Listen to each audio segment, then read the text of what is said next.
Hello and welcome to Amy Stadium, the venue for the 2013 Foxtel Cup Grand Final between the West Adelaide Bloods and the East Fremantle Sharks. Andy Collins and his Bloods have had two fantastic victories in the Foxtel Cup so far. Firstly against VFL powerhouse Port Melbourne. Then they backed it up in tough conditions against reigning Foxtel Cup winners from last season, Claremont. East Fremantle, coached by Steve Malaxos, knocked off SANFL ladder leaders in Norwood in round one. Then we're too good for VFL side Werribee. Now it's winner take all. And that winner will take home $100,000 first prize. This is the grand final of the 2013 Foxtel Cup. He kicks this, they've won the game. He's put it forward, what a game! I don't think I've ever seen anything like it in my life. Listen to the crowd. Where's Philip up with that? And he's put it through! Oh, then the sort of lights the new frequent flyer points. Escort Championship Cup. The icing on the cake.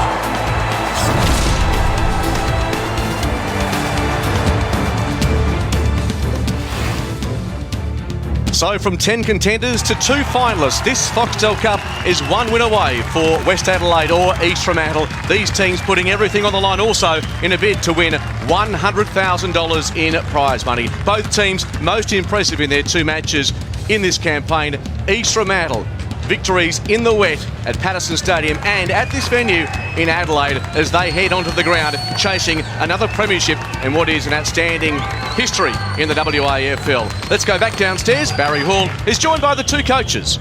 Yeah, thanks Mark. We are lucky enough to be joined by the coach of the grand finalist sides. Thanks for joining us, boys. Steve Malaxos, Andy Collins. First to you, Steve. You probably haven't travelled all that much as a group, except for the Foxtel Cup. Are they a bit nervous about tonight or probably more excited about the opportunity? Good timing, Baz. No, a bit of both, as you would be in the grand final. But they look forward to the travelling aspect, that's for sure. That hasn't been a negative as far as we're concerned. And Colo, rumour has it you've rested 3 players on the weekend for tonight's game. You must really want to win this one. Yeah, I do want to win it. I'm not sure if we've rested him, but we made sure that we had him fresh for tonight. And if you had a look at this mob, you've done your homework? Yeah, had a look at a couple of games and watched them play against Claremont, of course, but watched them playing, not live, but on vision, and they're a real good team and going well this year, and they're going to be very, very difficult to beat. Well, boys, good luck. We go to Dick A with a coin toss. Thanks, Hawley. We're here with Alex Martin, the Western Australian umpire. Who's got the call, Alex? Mark McGough, he's the away skipper. East Fremantle's call. Mark. Heads, tails it is. Ryan Ferguson, Westy. Going that way. Yeah. Now, you got a pretty strong side in tonight. Colo must be pretty confident. Yeah, a couple of boys saw that to pull out, but generally a really strong team. We've topped up a couple too. Good luck tonight, Ryan. And Mark, grand final, you must be wrapped about this in perfect conditions. Yeah, it's a surprise playing a Foxtel Cup game when it's not running, mate, so we're looking forward to it. Good luck. As we welcome Adam Ramanauskas to the coverage and look at this West Adelaide lineup. Well, look, they've got an extremely strong side out there tonight. 10 players previously on AFL list. Travis Tuck has been terrific in the previous 2 games. Probably the standout player of the competition at the moment. As Hawley said, they rested 3 players from the weekend side. Schiller and Keogh, 2 to look out for, Mark. And clearance is oh so critical for East Fremantle. They'll be led by Rory O'Brien and Mark McGough. They get so much of the football in the WAFL. Mitch Boyle and Brett Peake among those to provide the run on Amy Stadium tonight. East Fremantle, as mentioned by the skipper, so prominent in their 2 matches in the wet, bit like the English cricketers. They were praying for rain today. Hasn't really come though, Adam. No, look, the conditions are fantastic. Obviously always a little bit dewy here at Amy Stadium, but I don't think that should be a concern tonight. I'm hoping to see some free-flowing football, but these 2 sides have very, very similar styles. They're very hard, tough in and under teams. So I think the winner of tonight's game is the team that can win that inside football, get it on the outside and give their forwards an opportunity really quickly, because you look at a Mark McGough, you look at a Travis Tuck, they're very, very similar players. Rory O'Brien for East Fremantle, a terrific footballer, leads the waffle in disposals. Chris Schmidt, another terrific footballer for West Adelaide, leads the SANFL in disposals. So, look, let's hope. All we want a nice tight game, grand final, bragging rights as we always talk about in this Foxtel Cup competition. two new finalists as well. We've seen Claremont in the 2 previous seasons. Again, another waffle team in the grand final. First time we've seen an SANFL team in the grand final though, Mark. Yes, Westies have been in the competition, the Foxtel Cup, that is for the 3 years, but this is as far as they've got. And plenty of blood supporters have made it to AAMI Stadium to support their boys. Obviously the prestige of a premiership, but also the $100,000. And we're almost ready to go. West Adelaide kicking to the right of screen. East Fremantle looking to get on the board early in what promises to be a low-scoring affair. Early whistle, and they'll come back to West Adelaide almost inside the centre circles. But clearances, as I mentioned, Adam, both teams are blessed with plenty of players who go in and under. Well, it's got to be a critical aspect of tonight's game, as I mentioned. So we see there the ball hits the deck to start this game, and there's just a swarm of numbers around the football already. I'm not sure what's happening here. We thought there was a free kick, but the umpire's throwing the football up again. Webb into the ruck, replacing Peter Nelson, who has been left out of this side. We were very impressed with Peter Nelson at the MCG when he kicked 4 goals against Port Melbourne, but the conditions dictating that the Bloods going a little smaller tonight.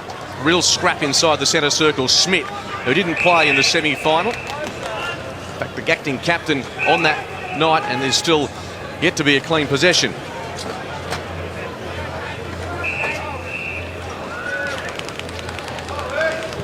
Webb first hands to it.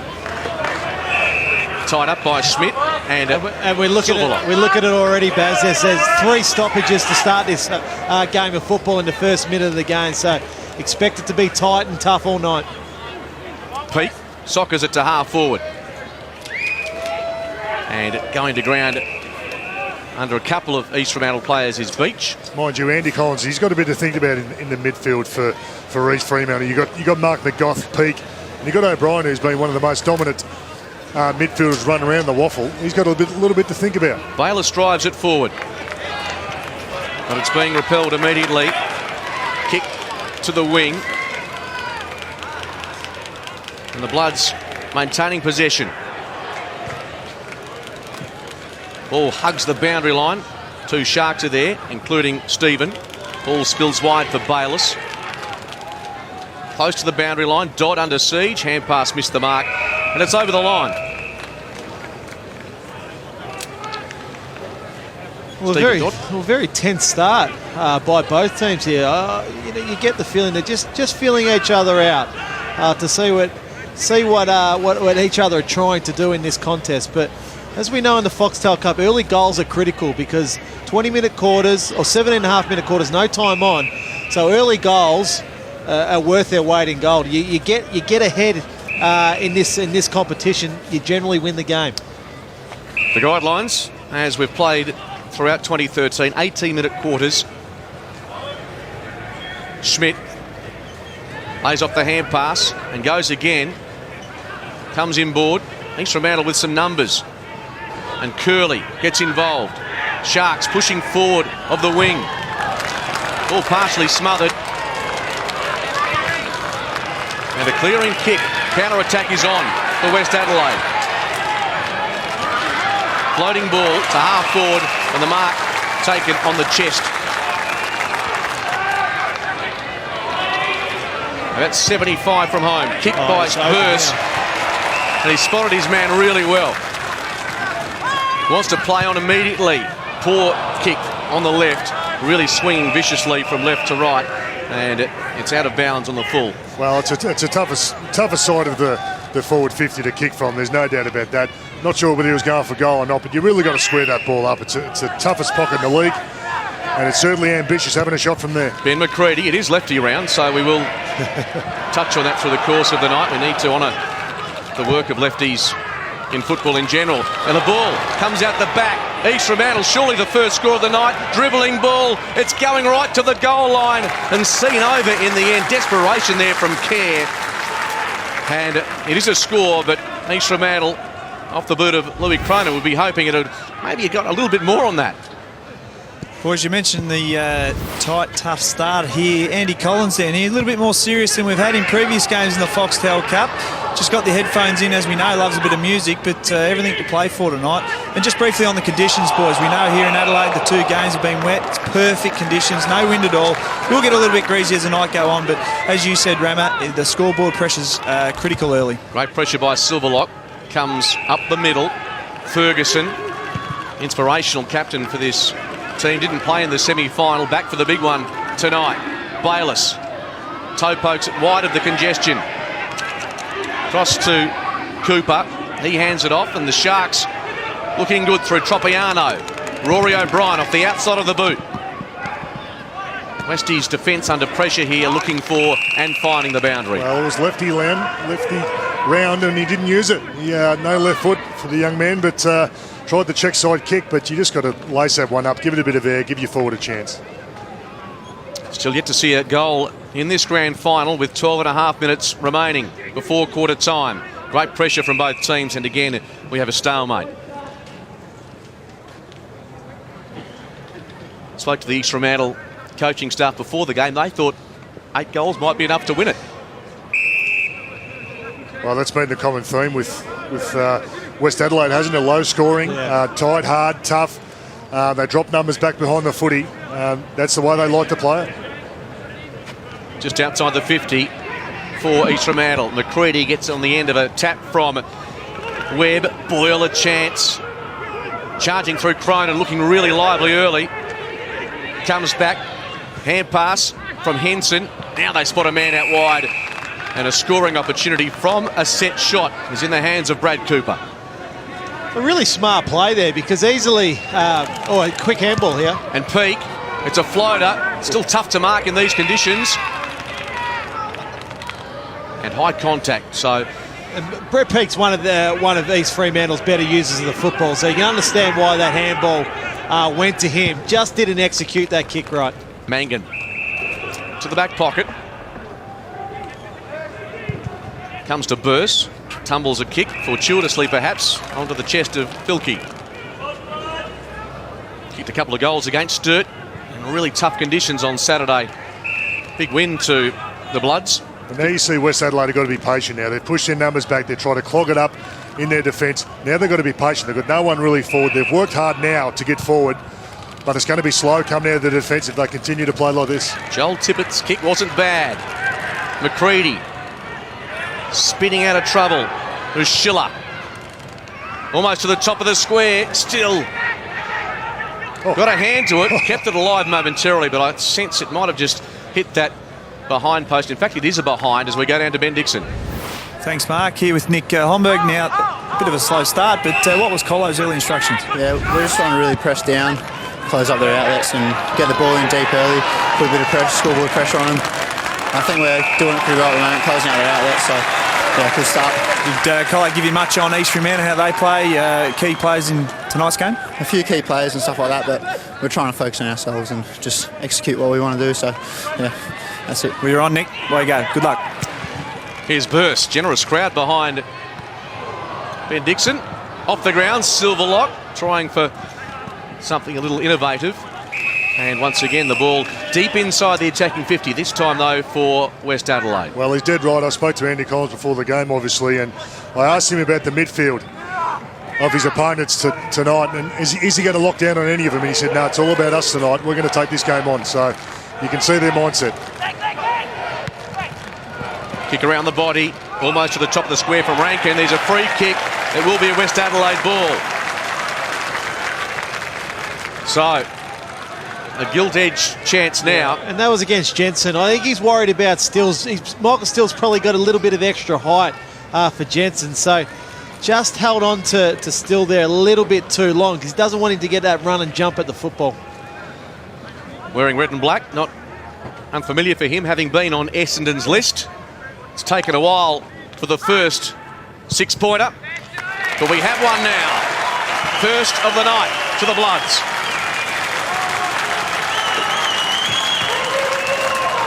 It was unfortunate for Michael Still at Essendon. He only got the 1 year really to prove himself at the Bombers. So still only very young, still only a 22-year-old.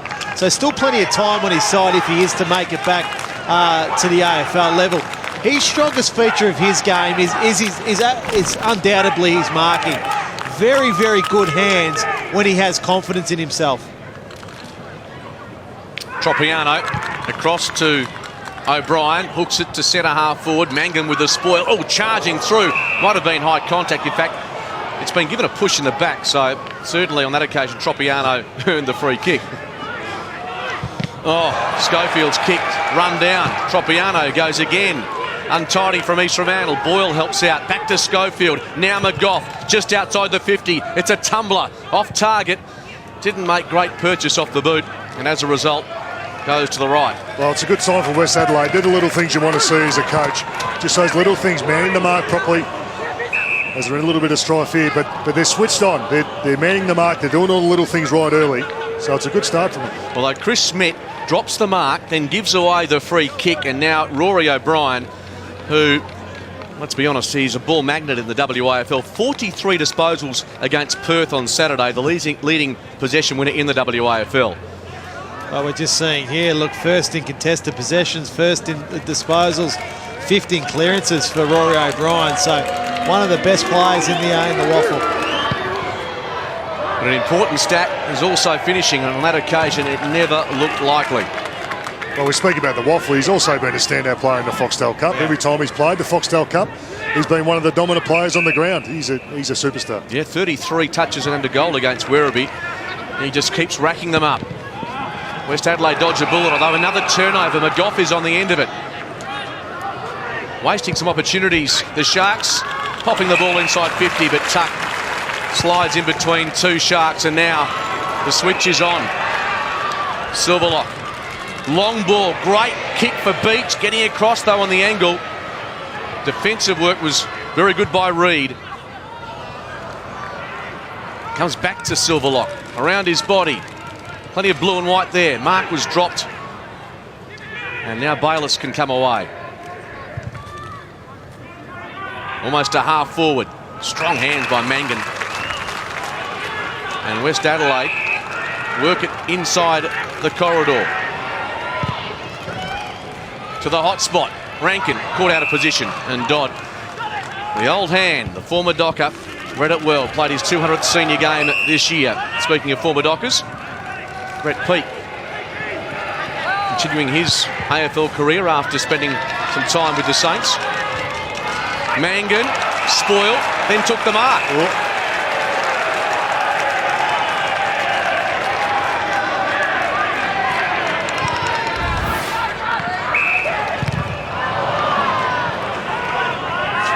Good hands by Brad Mangan as Boyle defensively to Schofield. To the wing. They charge at the football. Some casualties out of that. O'Brien tries to lay it off. Looking for an exit. On this occasion was Perham. Great pressure by the Bloods. The pressure's been enormous for both sides to start this game. So clearly to me, I think it's which side can settle the quickest here and apply that scoreboard pressure will probably win this game, because at the moment the pressure's just enormous.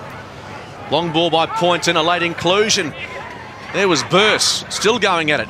Thought the ball hit the behind post. As it stands, it's socket across the face. It's still alive. And now it's out. Still doing a lot of work in a confined space. Well, the pressure from both sides has been fantastic. The endeavour, we can see how hard they're going at the footy. Both sides really want to win this game. There's no doubt about that. Just one goal so far in this match. And West Adelaide looking for another here. Kerr, great evasive work. Sets it up. Dangerous spot. There's another whistle this time, East Fremantle through Dodd. Looks like he'll take it. No, it's going back even further. And Tommy Howlett. Great year in defence for the Sharks. A real marking machine. Took 10 against Perth on Saturday. Cross to O'Brien. Bouncing ball is critical here. Kerr got an important hand in there. And now through Tippett, the rebound comes. Centering ball is good for Schmidt. Point of the square. East Fremantle's defence under enormous pressure. They've got the numbers here. And as a result, Peake and Dodd collaborate. Short ball's okay, and Henson is on the end of it.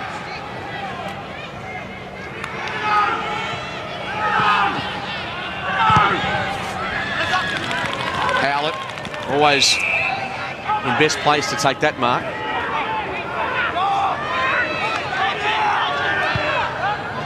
Just maintaining possession. Across to Peake.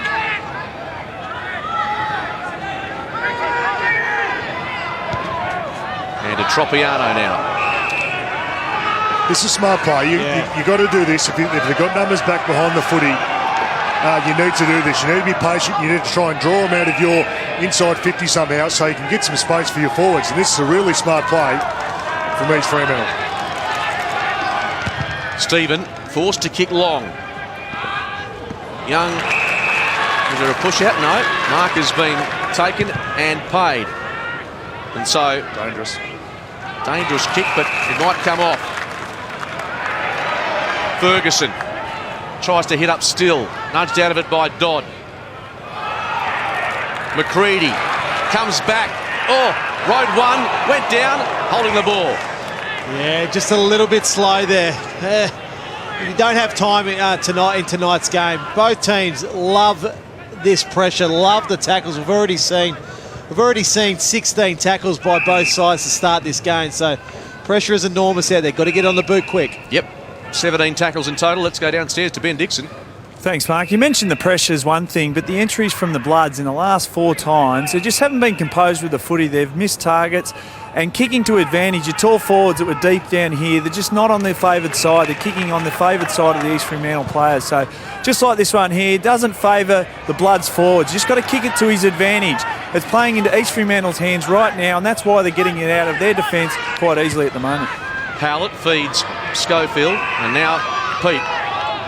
Just over 90 seconds to play. The Sharks haven't scored a goal. Ordinarily, that would leave them in some sort of trouble, but only one's been kicked by West. Not great delivery from Peake on that occasion. And so the turnover comes again. This time through the corridor they try to work. Silverlock breaks one tackle.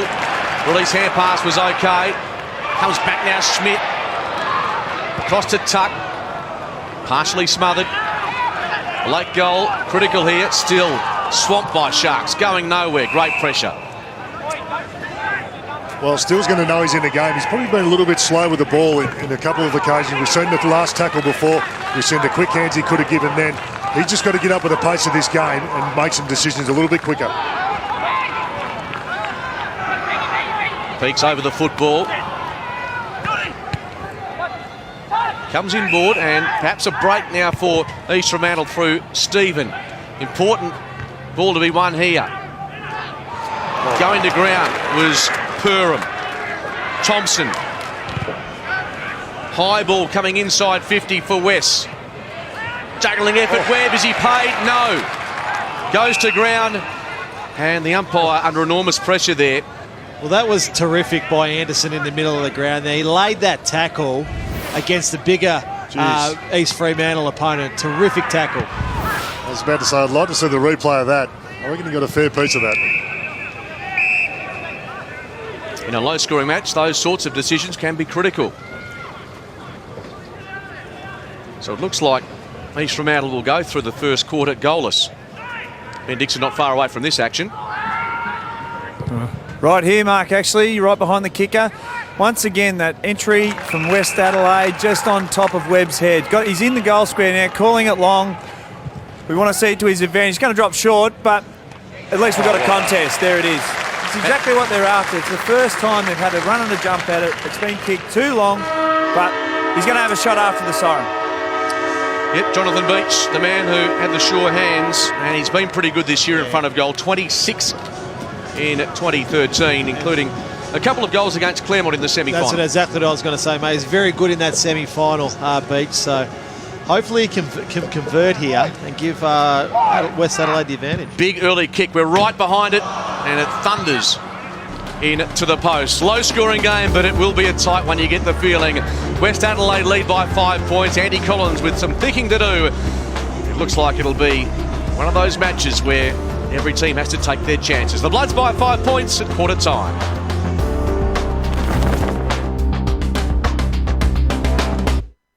mate.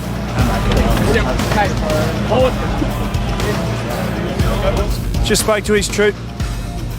Andy Collins just spoke to his troops. A couple of things he mentioned. Going forward, we mentioned it in the call, they're just going too long, over the top. They've got to be nice, direct punching kicks. And when they're coming out of defence, he was critical that they're going to the corridor too quick. Get it outside defensive 50, then you can risk it the corridor. But he's really disappointed about his forward pressure, but he wants those kicks nice and direct to the forwards, which we mentioned. Two former superstars of the game, Barry Hall, Adam Ramanauskas upstairs. Only one goal, but that arm wrestle, it's a question of which team will blink first. Yeah, well, look, we thought this was going to be the case with these two sides. We spoke about it before this game started, that two very similar sides. They're both built on their pressure. Pressure, one when they have the football, pressure then of their forwards to lock that football in. So it's got to be first team to crack. There's no doubt about it. Which team is the one that will drop off that pressure? East Fremantle, I think as this game wears on, they'll really miss Richard Hadley. Those inside contests, just to getting another number around that football. What I sort of did pick up was that I think West Adelaide probably started to just get on top around the contest just because their hands were a little bit surer and they're just starting to outnumber at that contest, Baz. Well, it's pretty even all over the park at this stage. It's 10 on inside 50s to 6 in favour of West Adelaide. They're probably getting in on top in terms of the hit house. Nelson's been pretty good in that area. Second quarter underway. It's West Adelaide by 5 points. First clearance to East Fremantle. Peake sends it inside 50. Young almost took the mark. Boyle, important hands. Comes across to Curley. Back to Young. Impressive build-up here by the Sharks. Around his body was O'Brien. Fluky bounce. Ball in dispute. Comes to Perham. DePayne around his body. And again, it's narrow. Still yet to crack their first goal of the night, East Fremantle. Well, it's probably their deepest forward entry of the night, I think, which is important. To start this quarter, centre clearance, get it down as deep as they can inside 50. Now the key is to lock that football in now. Mangan makes some metres. Turnover by the Sharks. Silverlock goes to ground. Well worked for East Fremantle, and they're going back inside 50. Mangan gets plenty of fists to that footy. Well, you heard the thud of his fist on the ball there, Mangan. That's exactly what you want as a defender. Angled spoil, out of bounds. We're seeing it here. That's fantastic defensive work there. Webb opposed to Young. Gets past a couple. Good tackle. No whistle. DePayne squeezes out the hand pass. Stevens' kick was run down. Well done. And yes, off balance. Silverlock was good. West Adelaide with some space to work in now. In fact, an open forward 50. Beach sensing an unguarded square. Kicks and goals. Even draws a smile from the goal umpire. Oh, what a fantastic goal. Young man backed himself. Probably got a fortuitous bounce earlier, but you create your own luck in these sorts of games. There's that lucky bounce he got over the back, but he took him on. No other options. Took him on.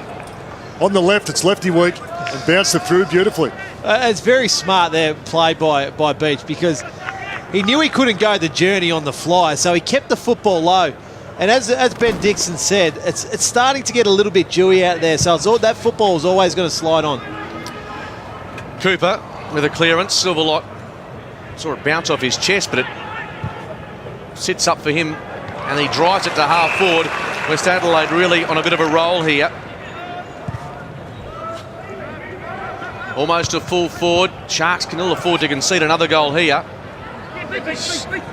Stephen working hard. Beach gets involved again. Comes to Filkey. He's taken out of it, and the ball is over. 12 inside 50s to 8. So the numbers starting to sway West Adelaide's way.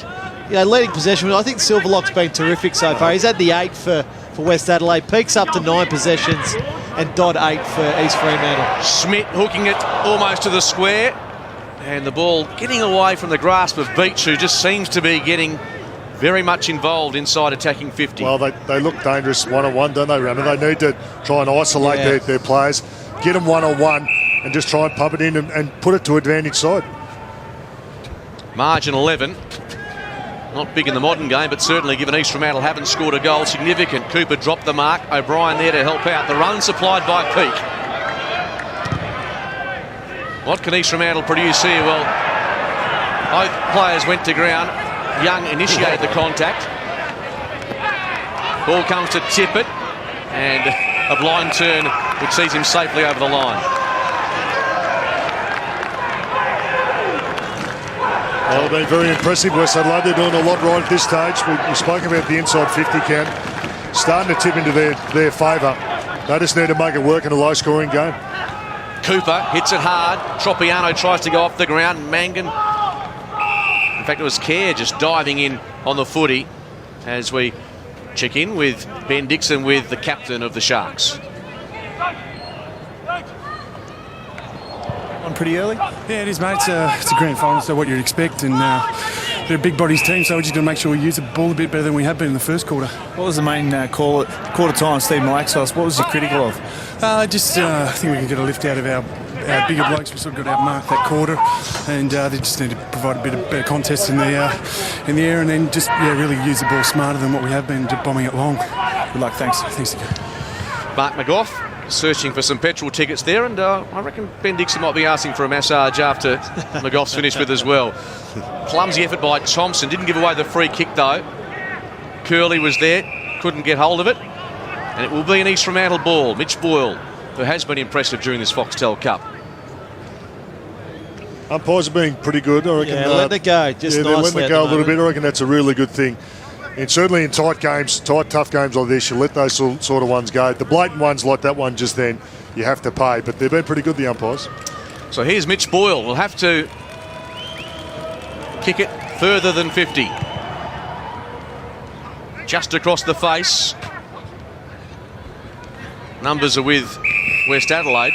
That's the last time I ever rap an umpire, just for the record. Yeah, tough game to umpire this one. Albeit it's not wet, it's certainly lots of bodies around the ball. Ball spinning. And what can East Fremantle conjure here? Ball marked in the end by Scott Hancock. Centering kick. It's okay for Schofield, ex-Western Bulldog. Plenty numbers back for West Adelaide. Well, this is where you just got to work the football. No need to really kick it to a contest here. Work the football around and make West Adelaide's defence move. Jansen sends a high ball. West Adelaide with the numbers again. No mark taken. Curley ripped off it. Comes to the front. That's exactly what you don't want. Kicking just a That's high, right. long football to a contest where West Adelaide were clearly outnumbering them. But it was a skill error from Schofield that caused that. You need to keep possession. You need to push off the mark.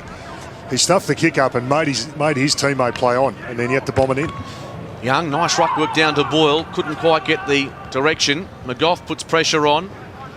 And once again, this West Adelaide defence standing firm.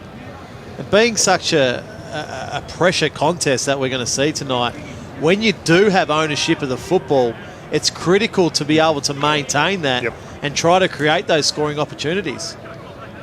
11 points to lead to West Adelaide as Burse on the end of a hand pass. They push numbers back, so the Bloods here hoping for an out of bounds, and they might just get that, which is a good result for them. Well, one thing you're going to see with West Adelaide, particularly with their rebound defence, you're not going to see many lead-up forwards hitting at the ball because they've all pushed back. If they're going to kick out of defence, it's going to be the one over the top, running goal side, because they're just all pushing back at this stage. Really defensive game from West Adelaide. Poynton taken heavily. Young getting involved in this second quarter. Cronin comes to O'Brien, jams it on the boot. Oh, fluky bounce. Got past Bonnie on that occasion. East Fremantle looking dangerous to Payne. Boyle across to Stephen. Jabs it to the pocket, but no numbers there for East Fremantle. And Mangan certainly been one of the best for West Adelaide so far. Kicks it. Half volley for Beach was pretty tough to reel in.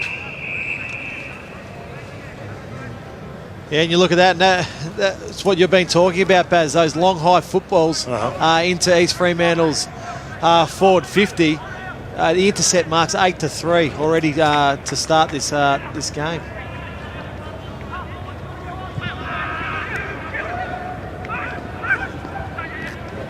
Nicely worked by West here. In saying that, remember, they are looking a little bit more dangerous, these Fremantle. I reckon, look, they've had 4 shots at goal, and West Adelaide only had 5, so they're getting in. They're looking a little bit more dangerous than what they did in the first quarter. Filkey stripped of it. Still good pressure. And they might win it through Boyle. Away through Cooper. O'Brien getting busy. Over the top is Curley. Looks for support. Still waiting for that hand pass. O'Brien, what can he spot up? He might go for home. Doesn't quite have the legs on it yet again. There's another one. Another intercept mark there. That's the captain in Ferguson. Well, there was 2 or 3 of them v1, so we keep harping on to remember that, but that's the game at the moment. Very defensive, but they're playing it well, West Adelaide. Just an injury update down here, boys. Aidan Tropiano heading down to the rooms to get stitched. He's got a gash above his left eye. It's open at the moment, so they're just going to get him stitched. And as you can see, walking down the rooms now. Hartlett pushes wide for Thompson. This would really hurt. Good body use. Really hurt East Fremantle if they go from end to end. Mangan has pushed forward. Centering ball. Oh, near. Silverlock. Juggled it. And this will really sting the Sharks after doing so much attacking. It goes from end to end, and Silverlock is poised to put through the third of the night. Well, he deserves this goal, Silverlock, because he's been the player for West Adelaide that's really worked hard inside and out. This will be his 9th, coming up for his 9th possession. He's also had the 2 clearances, so he's been a very good player to start this game for West Adelaide. In lefty round, well, some work to do on that. Give him a rap, it always happens, doesn't it?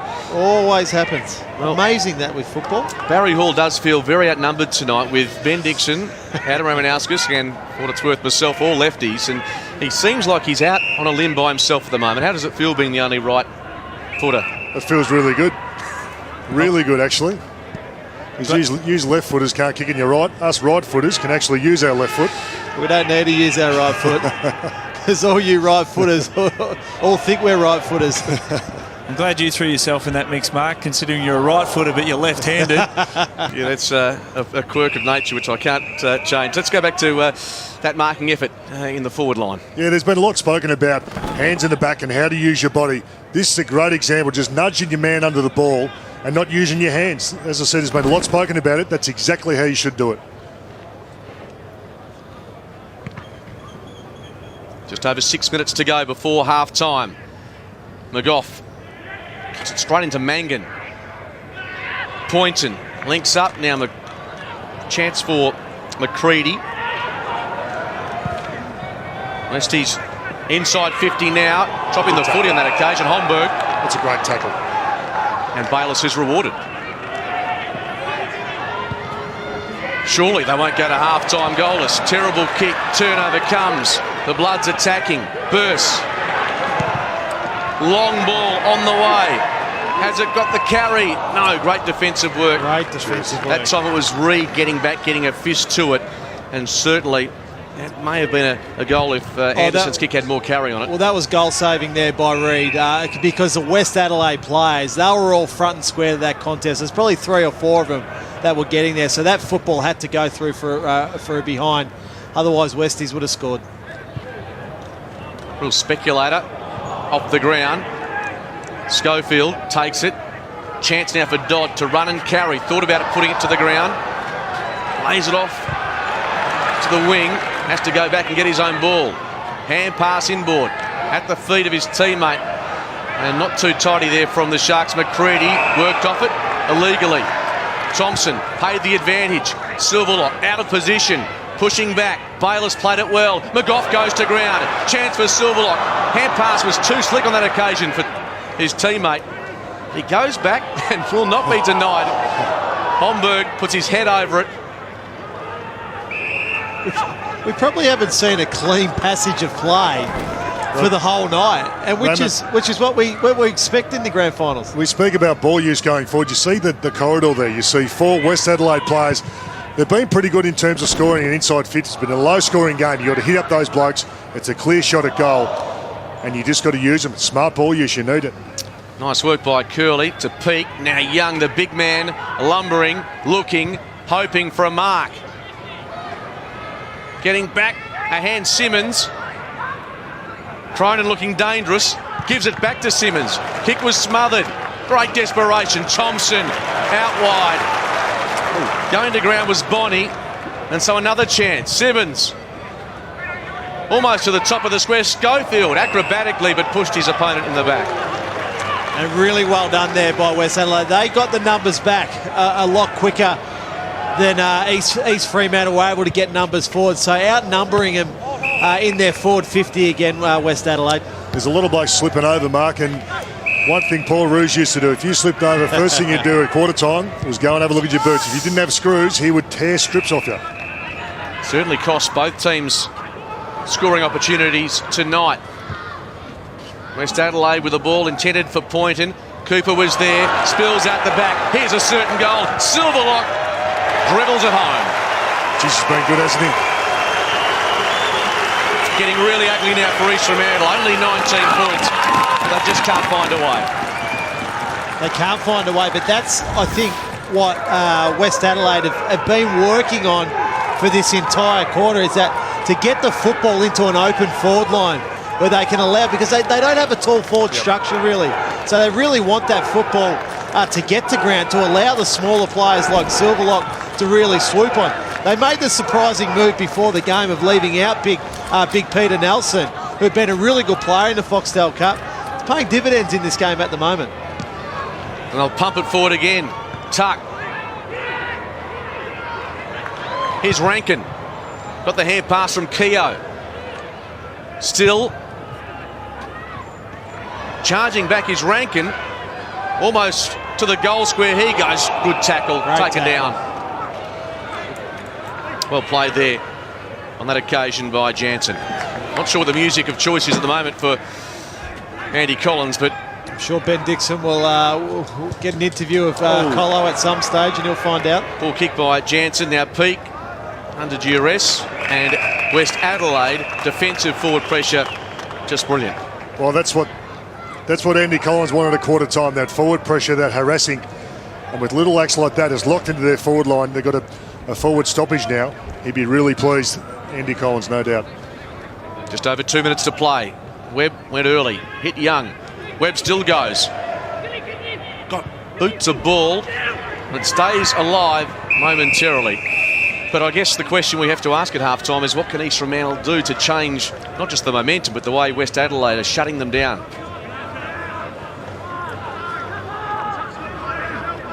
Well, you have a look at the hit-outs, Mark, 18-9.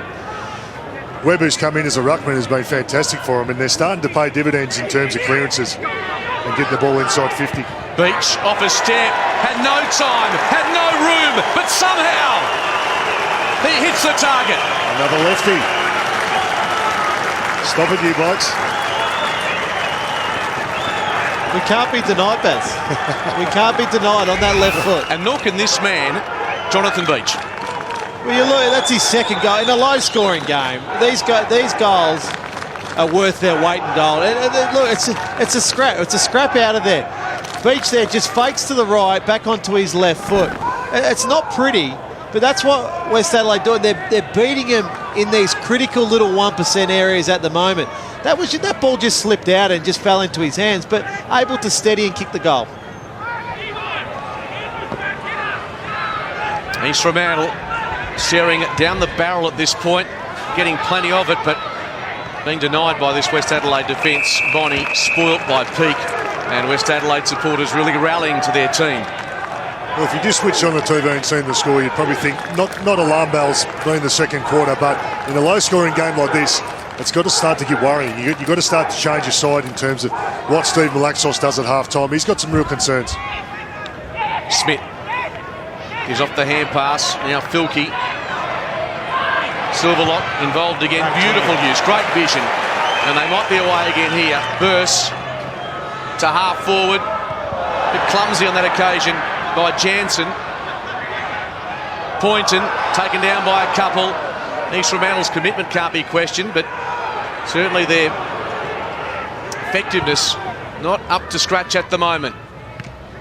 Hoping for a late goal, but it's being denied again. And Ferguson, the man who intervenes. Rankin, if he can break free, which he does. The hand pass to Mangan, the defender, surging forward. The kick is superb.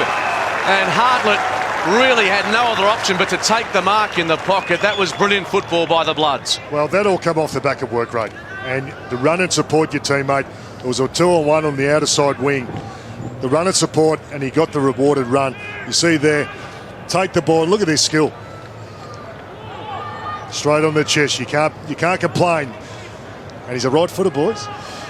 Well, if he misses this, then we can have a go at you, Baz. No, he's in a very tough position to kick the goal. And no surprise, he fails to score.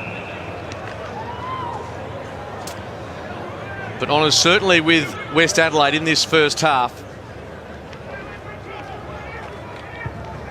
And East Fremantle seemingly will go into that main break, despite a 50-metre penalty going to Stephen, unable to score a goal. Look, one thing they are doing, the endeavour's really good. They're really tackling. It's 29 tackles to 15. They are tackling really, really well. They're sticking the tackles. So that's one good positive they can go into half-time. With the margin at half-time, 25 points. A bit of feeling in this grand final. Stephen Dodd getting involved with Jonathan Beach, but the latter is having a laugh at this stage with his side dominant. A goalless half to the Sharks in this Foxtel Cup grand final. Andy Collins, the contented man, he takes the earphones out, and I'm sure he'd have plenty of praise for his charges at this interval. Well, they have plenty of praise because East Fremantle they were quite dominant early in that second quarter, but the goals then to West Adelaide clearly on top now. Well, Dicko's got one of the men of the opening half with him.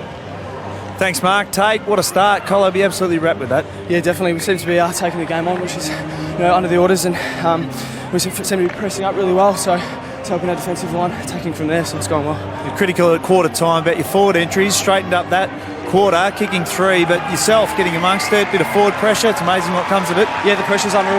The first quarter we were a little bit lacklustre, but the second quarter we definitely used the energy and kept it inside 50. So really good. Good luck in the second half then. Okay. Cheers. This is grand final time, Foxtel Cup. West Adelaide leading East Fremantle by 25 points. Big second half coming up right after this.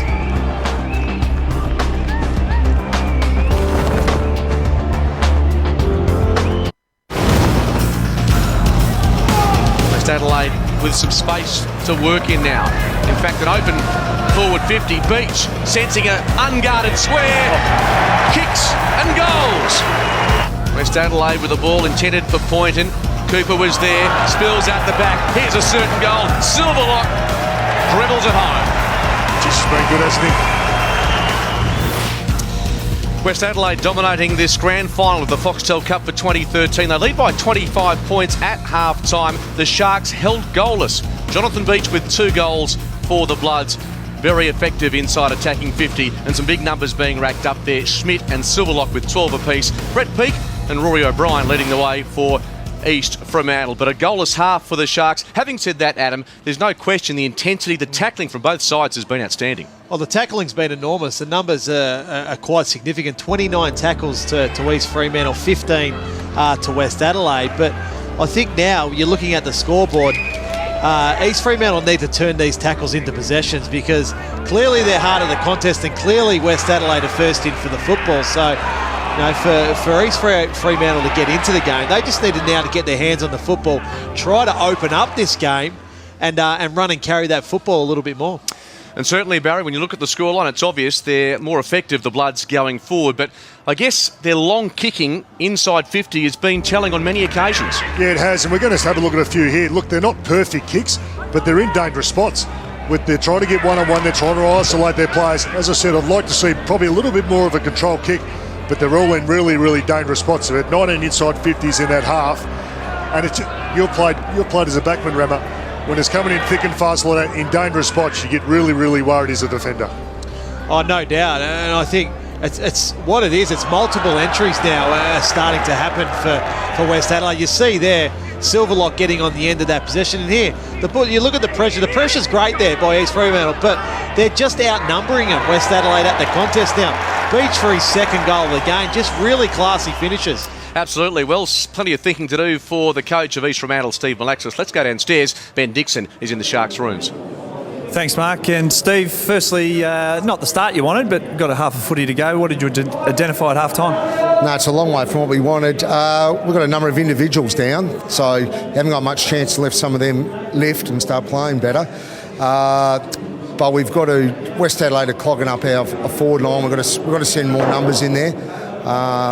That's one thing we've got to do better, and our use of the ball hasn't been great. We've kicked long when we should have kicked short. We've handballed when we should have kicked, and so we haven't been able to move the ball fluently. But West Adelaide's pressure's been tremendous, and they've played really well thus far.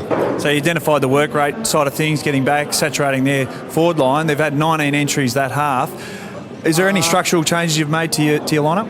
Actually, I reckon a lot of their play. Well, they won the throw-ins clearly, but a lot of their play's been generated from defence, and they've outnumbered us a lot there. So I'm actually going to push more numbers in our forward line. Our forwards are outnumbered too much for them to have a chance to score. So we've got to equalise to give us some sort of chance. Thanks for your time. Good luck in the second half. Thank you. Steve Malaxis, he certainly knows the problem. Can he find the solution? 25 points, it's a long way back, but the Sharks are getting plenty of entries inside that attacking 50. The question is, can they turn up the heat on West Adelaide? The grand final of the Foxtel Cup, second half action isn't far away.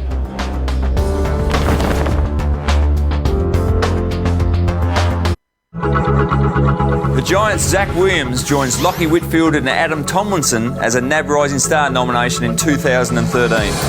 Kick out in front of Williams. The red boots look flash on the outer side. Highly rated by future coach Leon Cameron, the rookie halfback was instrumental in the Giants' first win for the season. On cue, Green to Williams. Through they go. It's great to get a first win, my first win for the Giants. So that was a really good feeling to finally get that win. We've been chasing all year and coming off a couple of good performances against Essendon and Collingwood. So it's about time that we actually got a win,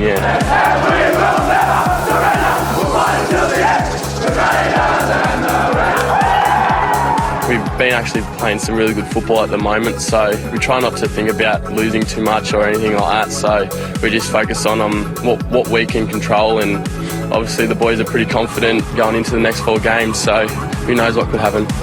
A product out of Narrandera, New South Wales, Williams has been the sub in round 6, 7 and 12 before starting the last 3 weeks with impressive figures of 18, 22 and 21 disposals. And it works for Zach Williams, who kicks his first ever AFL goal.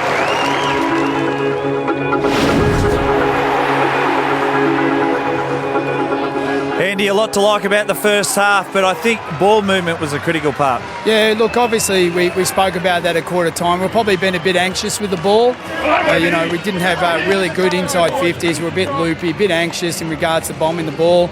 Better inside 50s, and I thought we actually tossed it on the outside a bit better too. And your work rate out of defence, you mentioned in the first quarter that they were getting a little bit anxious coming into the corridor, but very structured coming out, but the work rate is very pleasing. Yeah, look, our defence has given and providing a lot of rebound that quarter, and Mangan's run, Carey's run, and obviously one-on-one, none of those back 6 have been rotated yet. Getting some isolated contests in your forward line, which is everything you want. Any changes to your team for the second half? Oh, look, we just decided that we'll start the quarter a bit smaller in the front half. It is dewy.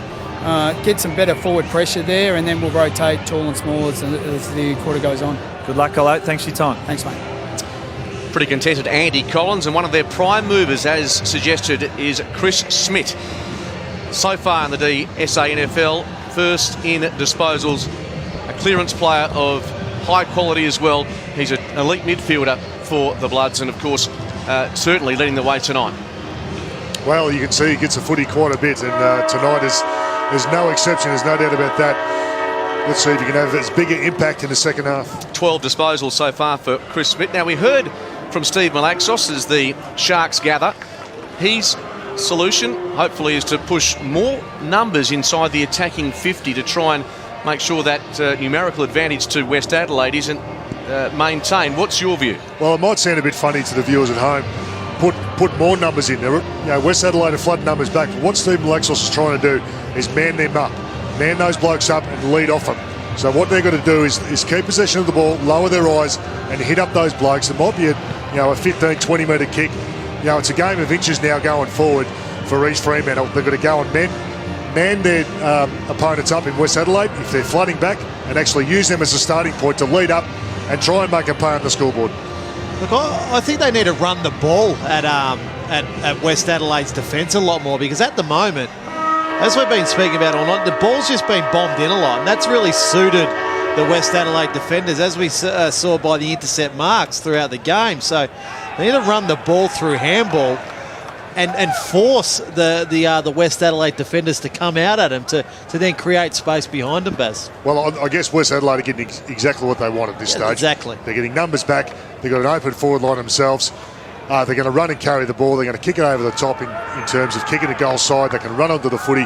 They're probably getting everything that they've trained for and everything that they want. The match being played on West Adelaide's terms, but an early goal to East Fremantle. They surely can give themselves an opportunity to get back into this match. McCready from the centre circles. Rankin tries to get past a couple, was shut down immediately. Now the advantage may have been taken by Schofield. No, it's coming back to Stephen. State player for the past 2 years in the WAFL. Good spot up. O'Brien takes something off the kick. Boyle did really well. Trapped it. Gave it to Curley. Outside run comes from McGough. Didn't want to use the left, just jabs it to half forward. Young, Boyle and O'Brien all getting involved. This is where they run into trouble, East Fremantle. O'Brien with quick hands again. And he dives after it. The desperation of this midfielder is quite outstanding, and that was an example of it. Well, Steve Malaxos spoke about individuals that are down at the moment. Magos only had the five disposals in a half a footy. So he'll be one player he'll be certainly looking to improve in this second half. O'Brien goes to ground. He'll win himself a free kick, and from a very similar position, he can go back. It seems like a long time ago in the first quarter when he attempted to slot one. Yeah, absolutely. But look, this is critical. A critical kick to just get East Fremantle off to a good start in this half and give them some real hope, because they've worked extremely hard to get that football inside 50. The ball was a quick centre clearance to start the quarter, straight into West Adelaide's forward 50, but critical shot at goal here for O'Brien. Rory O'Brien again just leaves it out to the right-hand side, doesn't in fact make the distance, which is extraordinary. It was actually a carbon copy of the first kick. It went to exactly the same spot as he kicked it in that first quarter. And that is a morale-sapping moment for East Fremantle. Oh, look, I think Rammer spoke about it. It was a critical goal for them to get back in this game, to get a little bit of momentum in this second half. They need to kick that goal. Mangan, as is his wont, kicks to himself. Big leap, almost the mark by Webb, then got it at ground level. Burse pushed off it. Curley tries to go for home. In the way was Schmidt. Maybe inadvertently they're smothering the footy. Homburg is diving after it as well. And once again, West Adelaide deny. Geez, Webb's been super impressive in the ruck. We thought Nelson going out of the side might be a big hole. We know how impressive he's been in the Foxtel Cup. Webb looks right at home. Hasn't missed a beat, the big man. Nice ruck work again. O'Brien just steals it off Schmidt. He's over the football. And West Adelaide completely dominating the hit-outs. 22-10 now. And that man, Webb, has been a cornerstone of that dominance. Peak over it. So to O'Brien, and another free kick to East Fremantle. So they're getting their opportunities in this opening couple of minutes. And Brett Peak just outside his range. A dangerous pull, but again, so much red and black there. Yeah. Well, four of them there was there at that contest. Playing right into their hands. That's where you've got to maintain possession of the ball and be smart. Hit those little lead-ups. Try and draw those blokes out of that dangerous spot. Boyle taken high, and Reid won't take the advantage. Yes, he will. So back it goes to the top of the square, almost mark on the slide, coming across, and finally, this time it's Jack Perham, who is a renowned goal kicker, included 5 in the derby last week against South Fremantle. Surely surely the drought will be broken. Look, there were still numbers around that footy, but what it was a control kick. It wasn't a long bomb, you know, high in the air, so you got plenty of time to come back on it. It was a lot smarter kick. And he's missed to the right-hand side. Hands go to the head, not only out in the field, but surely for Steve Malaxis as well. That just is unforgivable from that range. Well, you speak about demoralising against the side, Rami. You know, 2 goals that should have been sodas, really. It costs you, doesn't it? And Mangan, always enterprising coming out of defence. Does it again, and Schmidt hits his man. Hits Holmberg, he was off balance. And what would be the dagger to the heart of East Fremantle would be if West Adelaide go up the other end and score Ferguson. And we see it so often. We see it so often in football now where a team misses the opportunities in front of goal and then the opposition goes up and just kicks that goal in really quick time.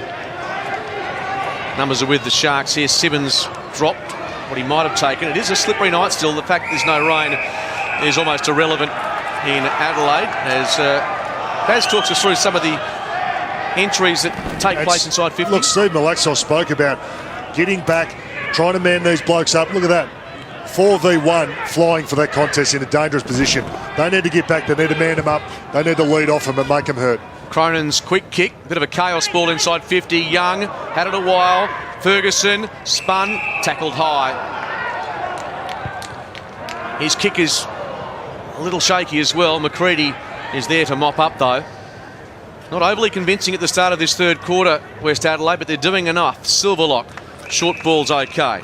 And Schiller, a rising star in the SANFL. This is where East Fremantle need to push back hard. We talked about the saturation that West Adelaide were doing. This is what's got to happen now. East Fremantle got to push all their numbers back, empty their forward line out, get back, get themselves in the game. They've had a nice little win early because West Adelaide have just held their ball up. They're not having that fluid movement they have in the first half. Poynton, late inclusion, kicks West Adelaide to half forward. And you look at that there, Dicko, that kick there was from a half-back flank. 2 East Fremantle players were still sitting behind that football. They need to be up at least equal with where the kicker is. Then they can get on the fast break if the ball does turn over and go into an open forward line, because we spoke about it all night, just West Adelaide being able to outnumber inside their forward 50.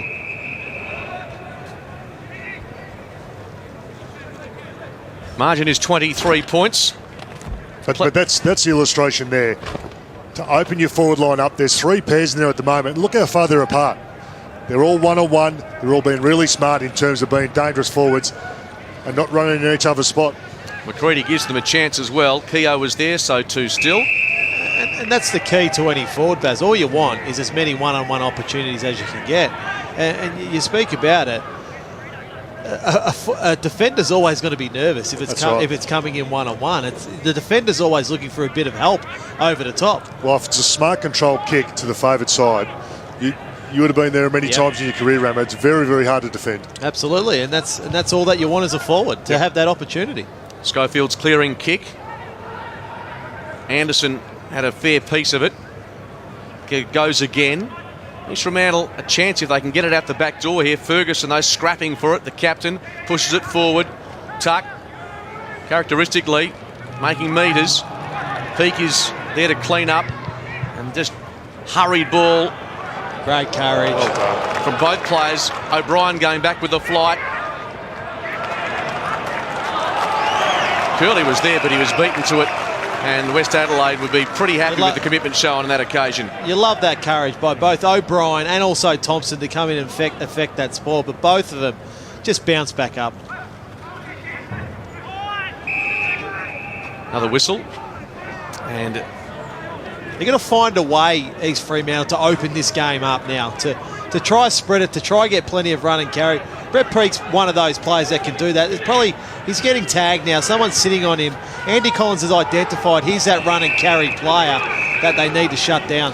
Rory O'Brien has been leading the way. Perham, who couldn't convert. A dangerous ball across to half forward. And it's a turnover. Although McCready taking the ground, holding the ball. Surely a chance now. Tropiano back on the ground.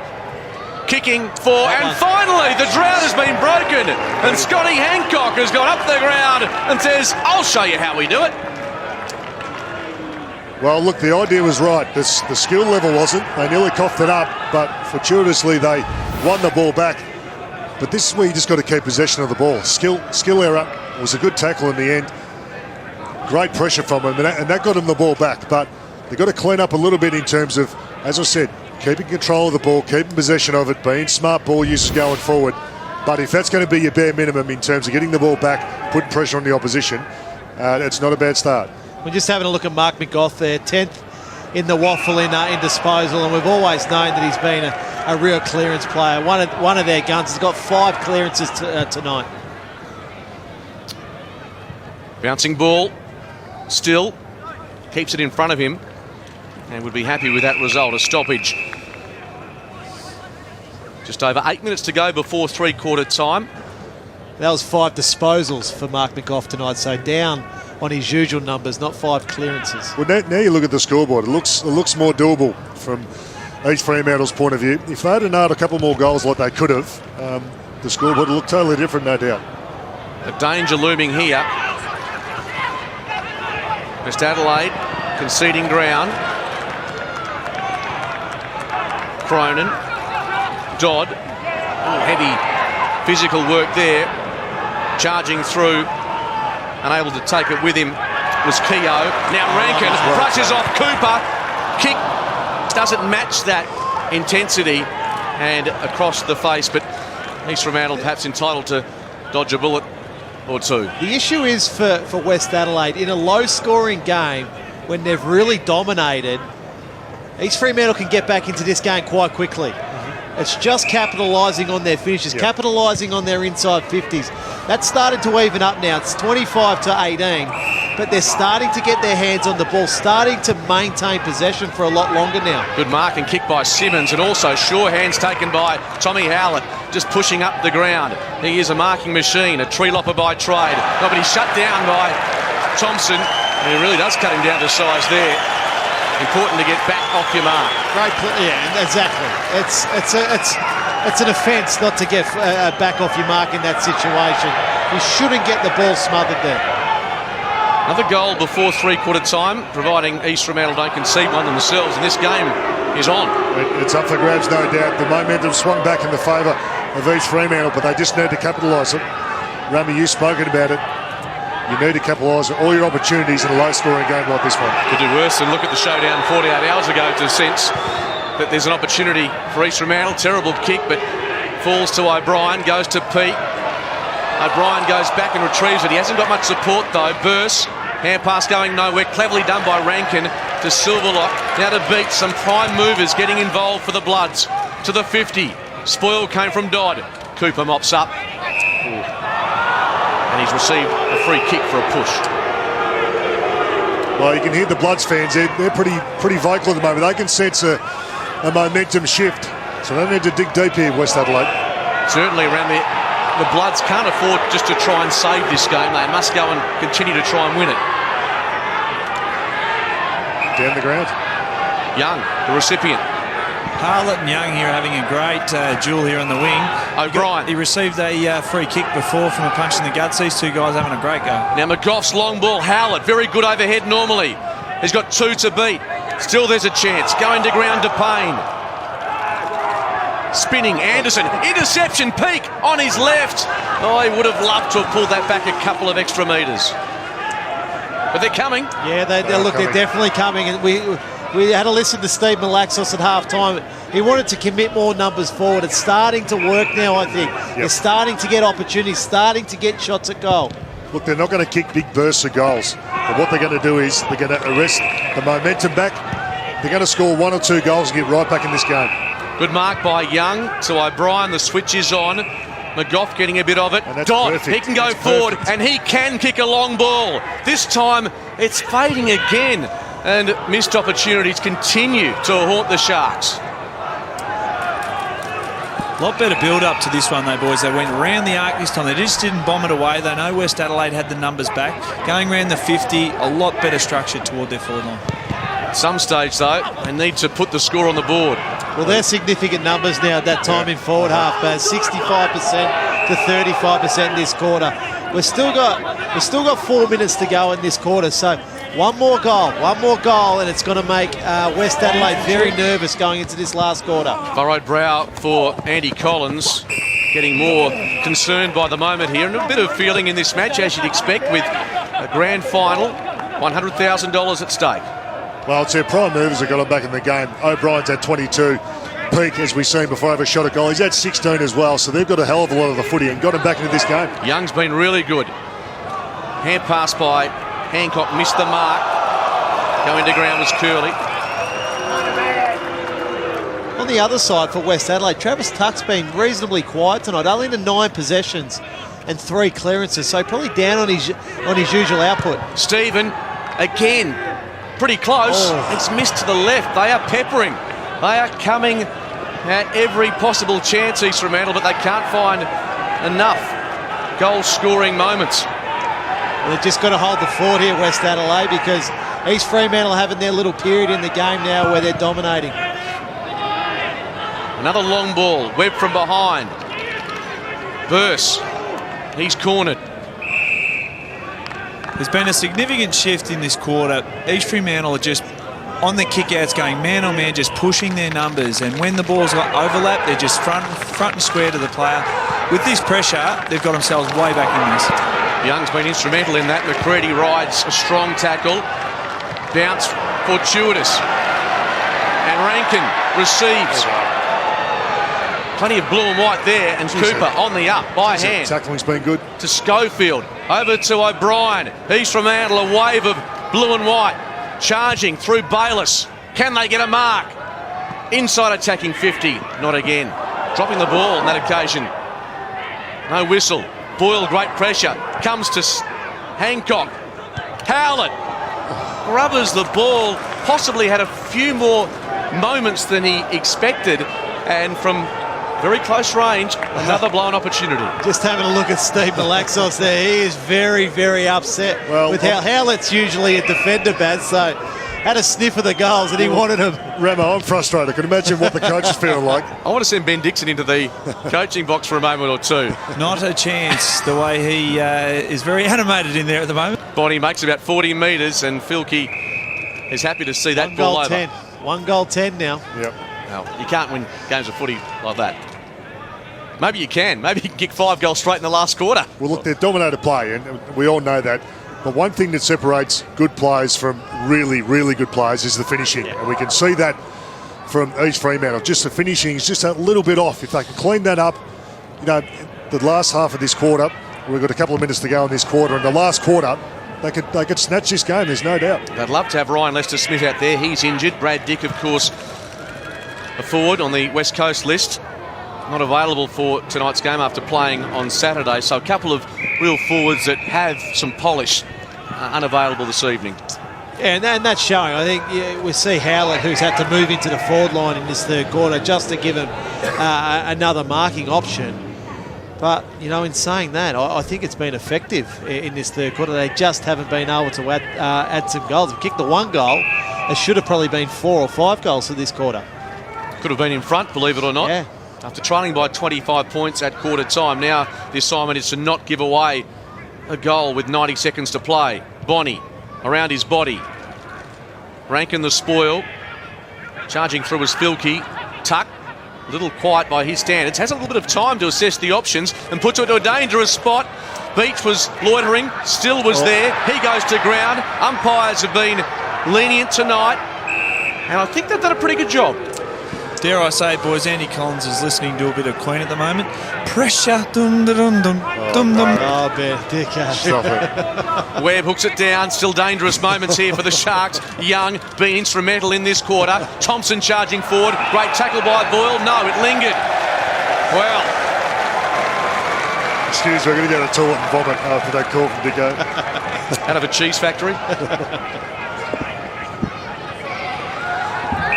Well, we talk about momentum shifts, but the greatest momentum shift, Rama, is with 30 seconds on the clock and the opposition, this time through Kurt Thompson, originally from Wagga. Can he restore some momentum for West again. Never looked online, but it hit the post. Well, we're right behind that one in the commentary box here. That's probably a let-off, I think. Late this quarter now. What have we got? 30 seconds. Just got to maintain possession now. East Fremantle go into the quarter. You've got West Adelaide nervous now going into this last quarter. 15 points, very manageable. Time may beat them out in this term, but they are looking fresh and they will be revitalised. Simmons dropped the mark. Mangan. Time should beat West Adelaide. Filkey worked off the football, and a bit to do between he and O'Brien as three-quarter time arrives. But this match is alive. Steve Malaxis, he'll know that if his team can convert, they are right in this game. Andy Collins changes the song. Can East Fremantle change the scoreline? 1-6 in that quarter. The players come together. This grand final is on the line. It's the Bloods by 15 with 1 quarter to play. Don't go anywhere.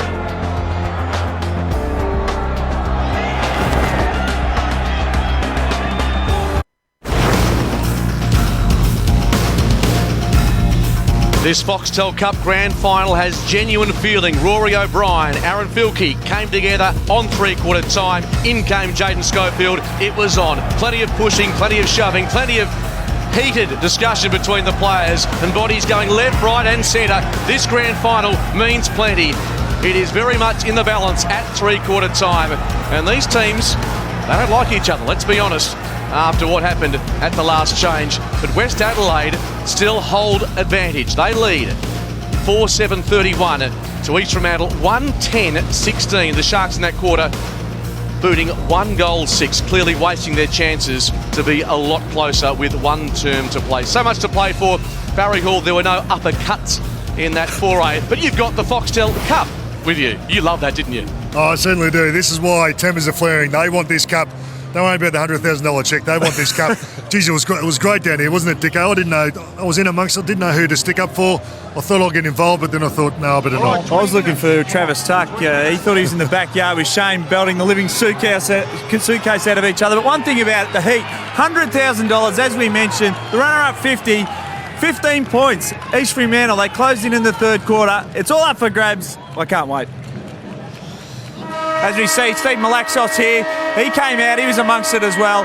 One thing about Steve Malaxos, pretty animated in the box. He'd be disappointed with his scoreboard pressure in that quarter, but 15 points, it's nothing. Perfect conditions, 100 grand. I might just go and throw the check in front of his face, Hawley. Thanks, Dicko and Barry Hall. Steve Malaxis, some last-minute instructions for his team, and Andy Collins no doubt would be concerned, certainly after what East Fremantle produced in that third quarter. Now, the result didn't come on the scoreboard, but the way they played the game has certainly given them a real chance to go on with it here, the Sharks.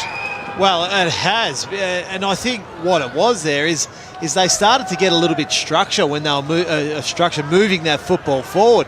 They weren't allowing as many contested situations, which really West Adelaide were dominating in that first half. So now, look, it's just got to take some risks here. They got to run and carry that football through the centre of the ground.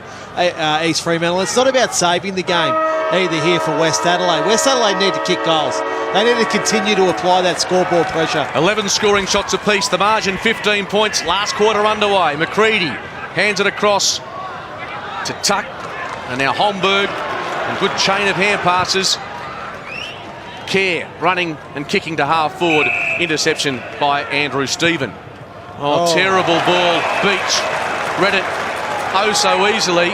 And now the Sharks' defence is caught out of position. Filkey, who got involved in that scuffle with Rory O'Brien, the beneficiary. Yeah, and you look at the scuffle, and it's always in there. Just turned it over here.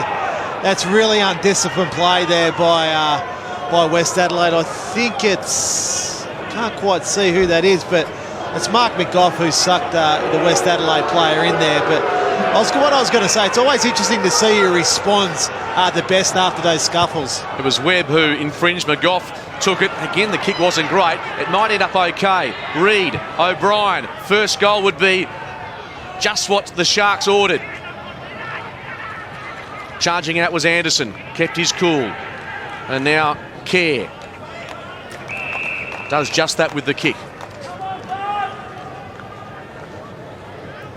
First goal for the Bloods would really make it tough for East Fremantle. Conversely, if the Sharks can go up and finally get their radar working, it might all change. A couple of bodies thrown out of that congestion, and Webb found himself in the right spot.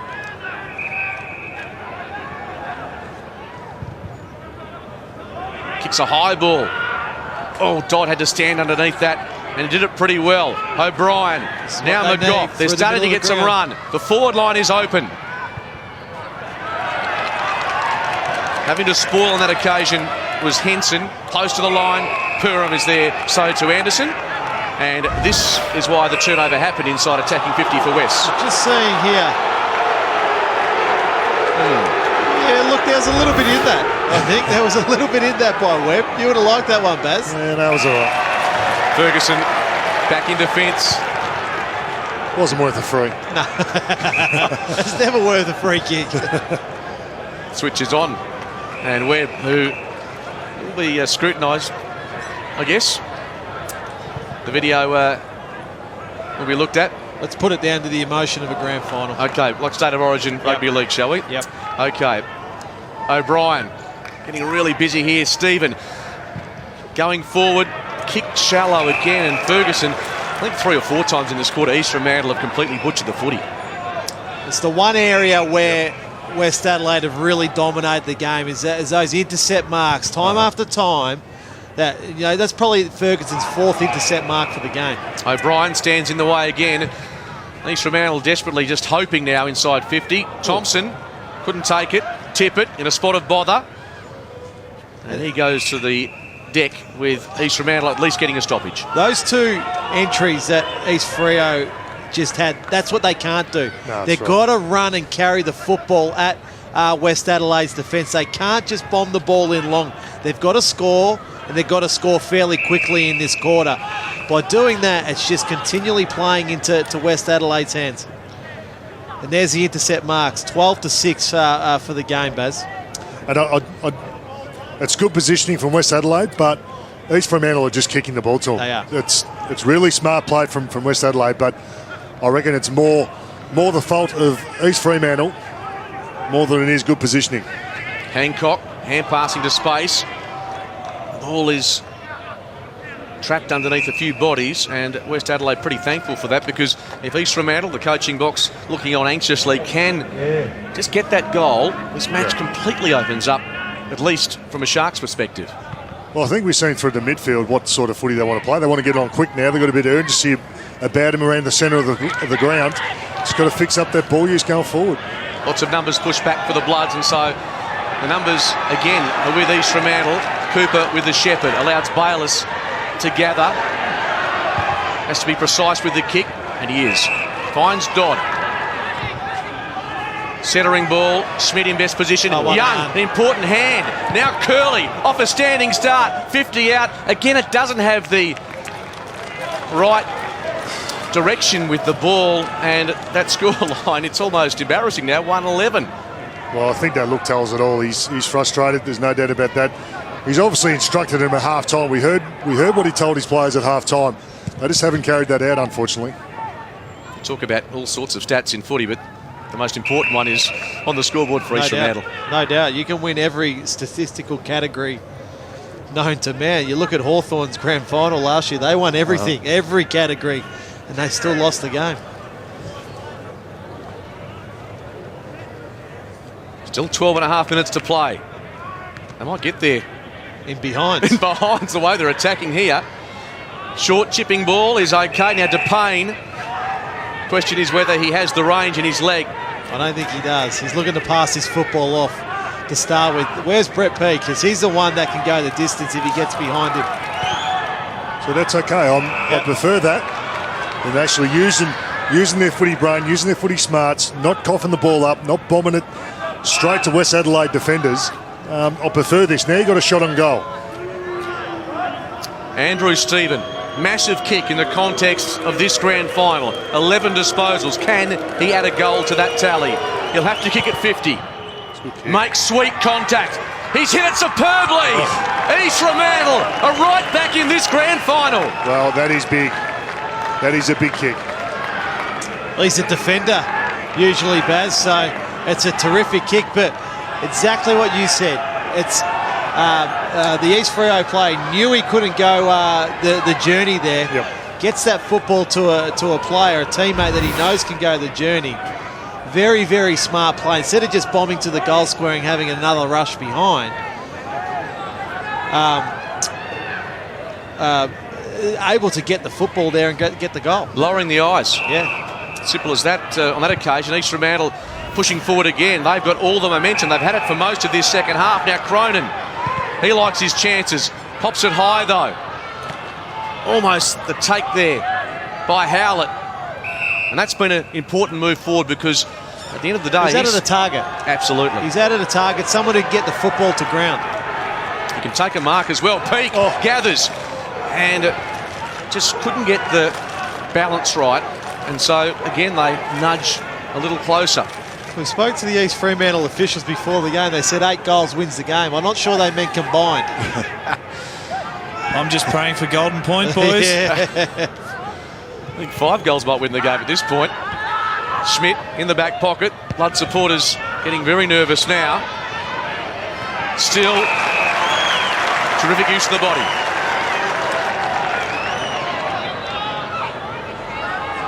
He's going back a fair way. Kicking down the line. East Fremantle have some big bodies there, but at the spill, it's Silverlot through his legs. Dodd worked him out of it. Schmidt trying to keep it alive briefly was Keogh. Yes, the Golden Point. Haven't seen it in the Foxtel Cup. Certainly not in a match of this magnitude, but the next score after the final siren sounds, if scores are level, will be awarded the Foxtel Cup for 2013. That would be some drama if that was to happen. East Fremantle through Tropiano, taken high. Well, there's a couple of silly free kicks. Just a couple of little undisciplined acts. Yeah, you've got to pull your head in a little bit. I know I'm Captain Hypocrite, but you've got to pull your head in a little bit, particularly in grand finals. I like that, Baz. No, really? Captain Hypocrite. To half forward, East Fremantle through Young. He's been terrific in this second half. Off to Boyle. Schofield sensed the danger. Kicks inside 50, but Kerr read it well. The question now is being asked of Andy Collins and West Adelaide. Well, the last goal West Adelaide kicked was the 16-minute mark in the second quarter. So that's a fair chunk of time ago, and that they need something, because I guess from East Fremantle's point of view, they've got all the momentum. If you can sneak a goal against the run of play, it can almost demoralise the side. It can stop their run. They need to do that very, very quickly. East Fremantle currently third in the WAFL, 9 wins, 8 losses, coming off a 28-point win over Perth. Their season revitalised in the last month or so. Ferguson at defensive 50. Again, through the corridor they work. Cooper, lively. Chipping ball, got a couple to choose from, and O'Brien outstanding work again. Stood his ground. It's his 29th possession. He just continues to dominate Foxtel Cup. And McGough, Howlett's a danger man. Off hands, it might be point by point here for East Fremantle. Steve Malaxis, the phone, getting a good working over here this evening as Kerr runs the ball out of defence. Thompson shut down by Peake. Now Howlett fumbles once, tried to knock it on. Peake for Boyle. He knows where a goal is, gets around a couple. Very tight angle, dangerous ball though. And again defensively, the Bloods see it through for a rush behind. Well, the last inside 50, boys, we speak about entries, we speak about inside 50s. You look in the corridor here. There's 3 players in the corridor. Exactly a little right. hit up chip, 20 metres. You got another shot at goal. You could have went in front. Beach, unrealistic attempt. Whistle going with East Fremantle, but they're doing everything right at the moment, bar hitting the scoreboard as regularly as they would like. Mind you, the next goal, if they get it, they'll be in front incredibly. The ball bouncing inside 50, some high contact, and Homburg is the man to take the footy. And that Golden Point looms, Dicko. Given the way East Fremantle scoring behinds, I don't think that's going to be an issue. Unless there's another Another 5 of them. Not beyond the realms. Strong mark taken by Burst as we head downstairs with Dicko. Thanks, Mark. Godfrey, exciting last quarter. What did Steve have to say at three-quarter time? You got me. Lost for words, mate. It's a fair game. Foxtel, go here. Tell me about the last quarter. A bit of pressure. Everyone's on the edge of their seats. Fast, A bit physical. Mate, one thing about your game today, the pressure's been on last quarter. What did Steve say? Everything's on the line? Pretty much get it in there, Oh, mate, you're encaptured in this game. This is amazing. Do you know there's 100 grand up for grabs? No, I didn't know that. Well, that's what the winner gets. Good luck, Godfrey. We want you to just get out there and get amongst it. No worries. Thanks to Godfrey Curley. Gold. Yeah, man of action, not words. Dicko just got him in trouble. He didn't listen to the coach. Oh, dear. Oh, gee. Godfrey was, yes, let's just say he was engrossed in the game in front of him as West have worked the ball almost to their 50. They lead by 5 points. He's done many interviews in the Foxtel Cup over the last 3 years, Ben Dixon, but I've never seen him having to answer his own questions. Got absolute donuts there from Godfrey. Well, I think he's a good judge of character, the young kid. Well, why talk to Dicko if you don't have to? Yeah, it's a good point. 60 out. This match, 5 minutes to go. Certainly alive. Very much so. Smith's important handball. Mark was dropped by Silverlock. Goes to ground. Does he know? Drop the footy. Scrambling ball. Spills out the back. Hand pass by Bonnie. Taken by Holmberg. Off a step. Kicked by Schiller. Big fly by a couple. Bayliss, he's over it. And he's taken high, is he? Wow, that's an interesting call. The Bloods' defence tried to be oh so careful, but obviously infringed. Now they break. McGough, Pete. Some experienced heads getting involved for each Fremantle. 5 points is the margin. Young comes to the front. Perham. It's a one-on-one. Just what the Sharks wanted. Cronin. Did he infringe? Howlett on his left. He misses. It's a game of blown opportunities, certainly from East Fremantle's point of view, but it's down to a 4-point deficit. Gee, what do you say, Baz? That's their 15th behind for this game. It is amazing. Two goals, the opportunities 15. that they just continue to waste. The remarkable thing is they could win a grand final kicking 2 goals to 4.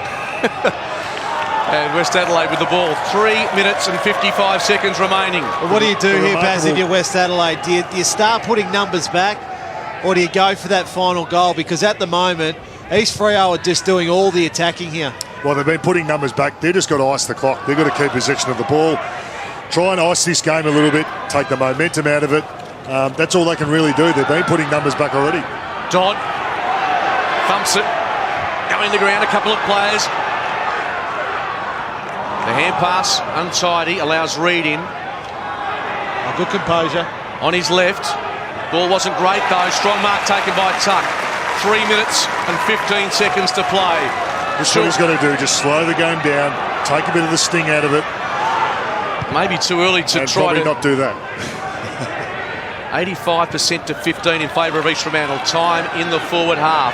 And Cooper kicks it straight into McCready. Flicked out the back door. Poynton has to spot up a man. He does.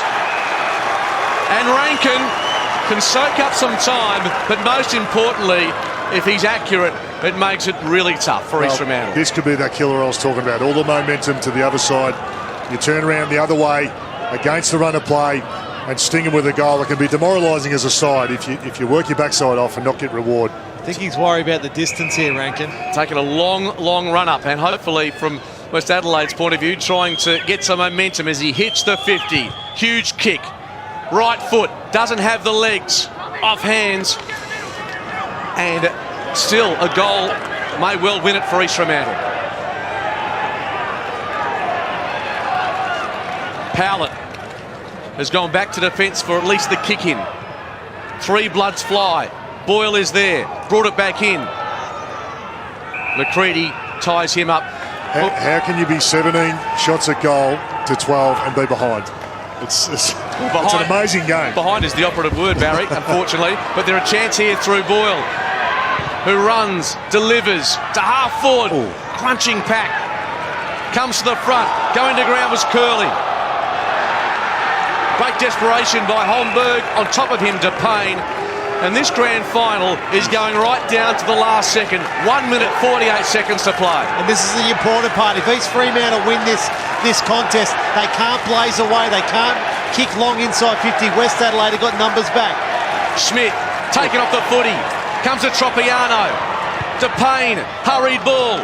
Almost to Cronin. Curley swoops, gathers, kick was smothered. Getting back with desperation, Cronin lays another tackle. Desperation stakes for the Bloods here. The ball spills off hands. Is it out? It is. And 1:25 on the clock. They've just got to commit all their numbers to this contest here, West Adelaide. There's a minute 25 to go in this contest. Just got to get them all down there and just try to clear this football. East Fremantle 2-15. Have they got one last chance to score that elusive third goal? Umpire calls for another ball up just outside the goal square. Well, it's got everything, this game. It really has. You can't help but be caught up in a ramo. It's edge of your seat stuff. And Ferguson is tied up. It's got everything really except goals. We've seen 6 for the whole 3 3/4 of it. Webb flies high, comes to Filkey, high ball. East Fremantle banking up at half forward. Pack goes to ground. Short ball for Stephen. Bayliss is loose at half forward. He looks, he ignores. Will he bomb it? Less than a minute to play. A mark required. Standing still at the back. It dribbles through for another behind. And East Fremantle 4 points down. 47 seconds to go. Well, if they can get a short kick to the pocket here, West Adelaide, and just takes them a 10 or 15 seconds off the clock, it's looking like they're going to have to go to a contest though. Mangan, he went for the spiral, I suspect. Did he get enough on it? Short ball is terrible though. Turnover by Hancock. And now, surely, the Bloods will win the Foxtel Cup Grand Final. Webb has got the mark at right half back. Another possession required, perhaps, Rammer. Yeah, well, look, he's just got to go long up the line, and West Adelaide just got to spoil this football out of bounds. Young was there. Over the footy is Burse. He's happy to the umpire to blow the whistle, which he does, and it's really tough now for the Sharks. The clock stops, 14 seconds to go here. East Freo need a clear possession takeaway. Tropiano off the outside of the boot, heading boundary line, and Filkey escorts it over. It needs a clearance, it needs a kick, it needs a mark, and it needs a goal. They need to round up this spare West Adelaide player in defensive. The ball goes in long and quick. West Adelaide outnumber again. The Sharks simply have to win this clearance. Young knocking forward, comes to Reid, can't. Bloods have hung on famously to win the Foxtel Cup for 2013. What a remarkable game of football. East Fremantle gallant, but West Adelaide, 3 years in this competition, they finally taste success.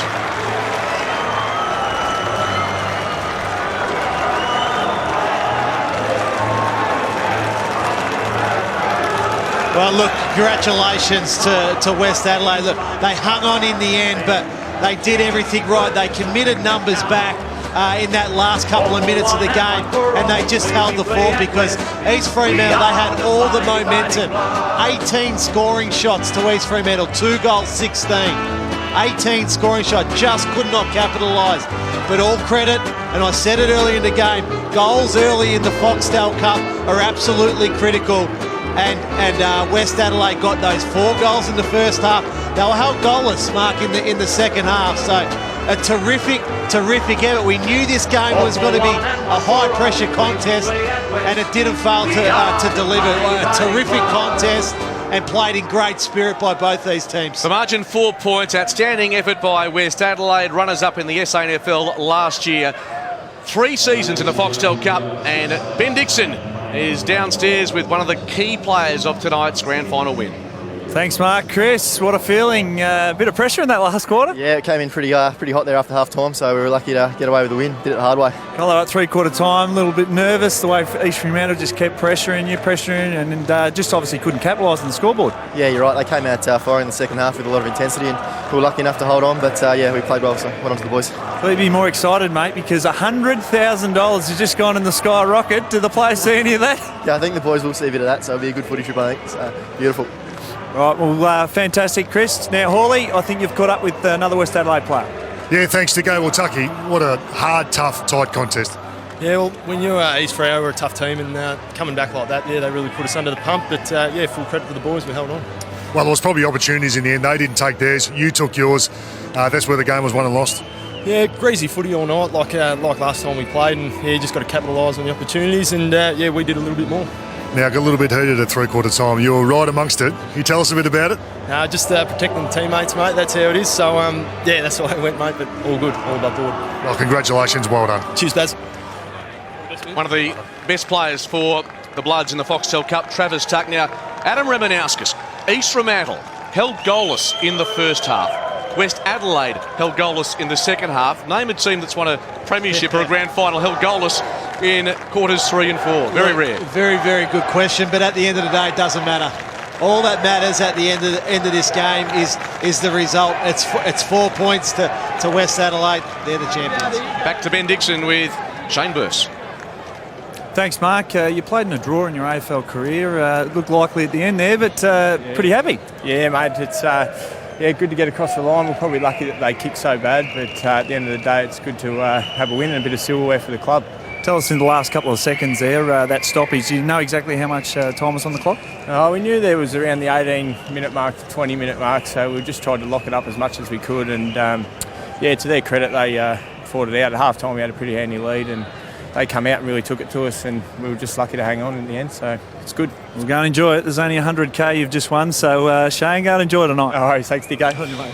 Well played to West Adelaide there. 8 flags in the SANFL, their last one in 1983. By the way, that premiership side was at the match on Saturday when they beat Sturt by 56 points. It is lefty round, and quite appropriate that we cross down to one of the famous Australian lefties, in cricket at least, Wayne Phillips, with our presentation for tonight's Foxtel Cup. Thank you, ladies and gentlemen. Time to get on with the presentations now for the Foxtel Cup for 2013. What a magnificent match it's been.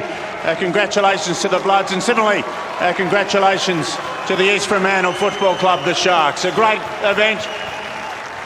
And thanks, of course, to Foxtel, Fox Sports, Coles, Burleigh Seacombe, and all of the state leagues, in particular the South Australian National Football League, for hosting this terrific event. And our thanks, of course, to the men in green, the umpires, who did such a sterling job this evening. Thank you very much.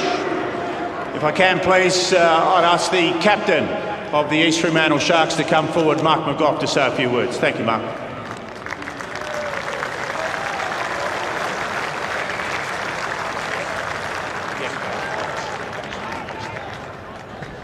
I'd just like to thank the crowd for coming out tonight, firstly.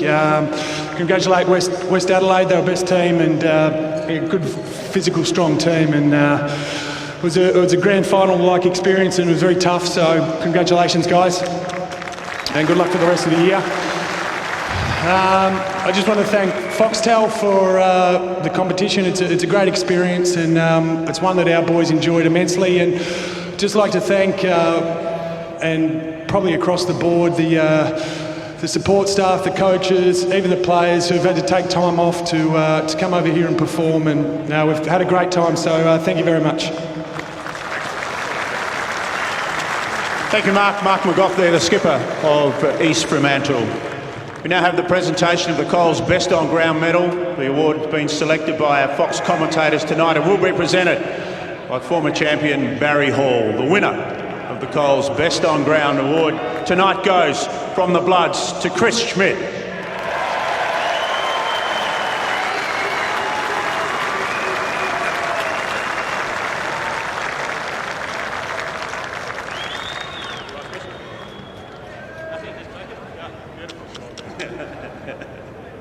We'll now make the presentation of the winners' medallions. Again, we'll get Barry Hall to make these presentations. I'll go through in number order.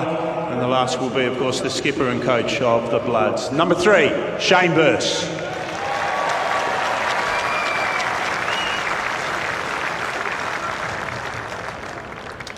Number 4, Tate Silverlock.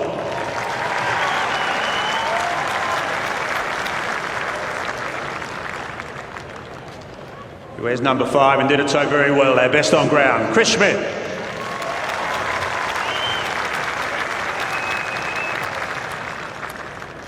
Number 7, Adam Hartlett.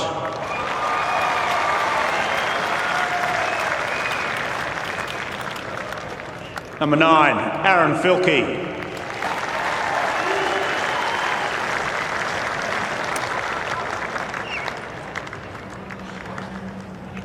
Number 10, Ben McCready.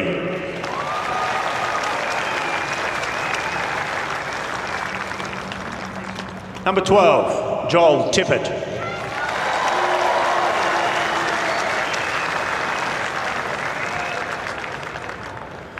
Number 13, Daniel Kerr.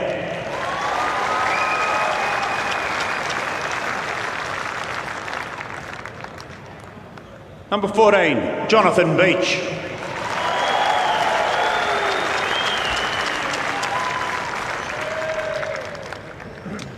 Number 17, Michael Still.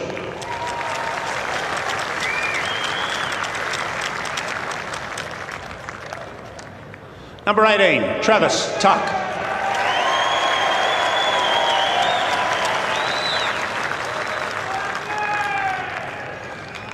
Number 20, Tom Keogh.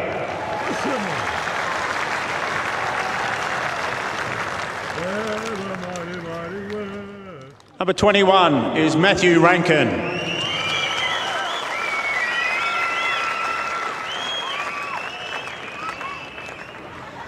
Number 25, Dean Poynton.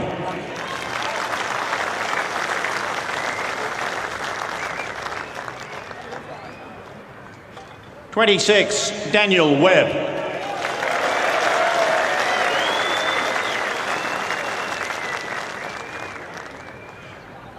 (29) is Chris Bonney.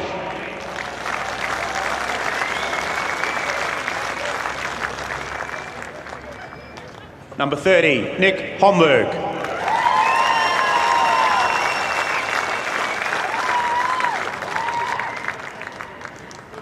Number 31, Kurt Thompson.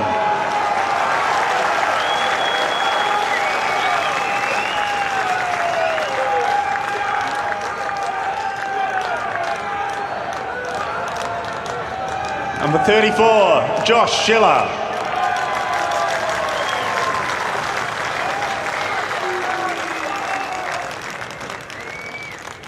(42) Aaron Anderson.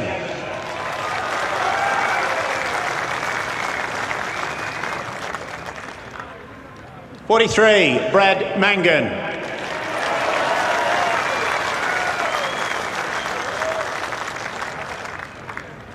The captain of the West Adelaide Football Club, number 27, Ryan Ferguson.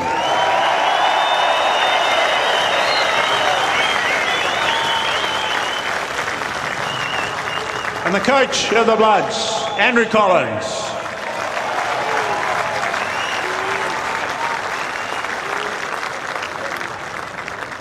Ryan, please. To first and foremost, East Fremantle for an absolutely fantastic game. We thought we had you in the first half clearly, and you just steamrolled us in the second half. Obviously, opportunities didn't go your way in terms of scoring goals, but thanks for coming over and having a red hot crack. The fans for coming out, made a ripper noise. I wish could have kicked more goals for you. But the Bloods faithful are as good as anyone that come out on Tuesday night to get behind us and create a really great atmosphere.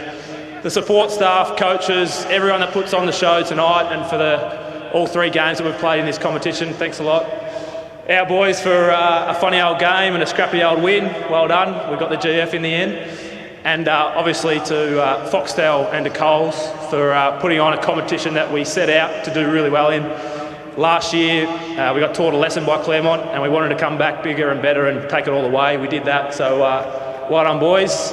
And last of all, to our major sponsor, Tony Grantham at Adelaide Galvanising. You know, he's stuck fat with us for years and years and years, and he's a beauty. So thanks everyone. Enjoy.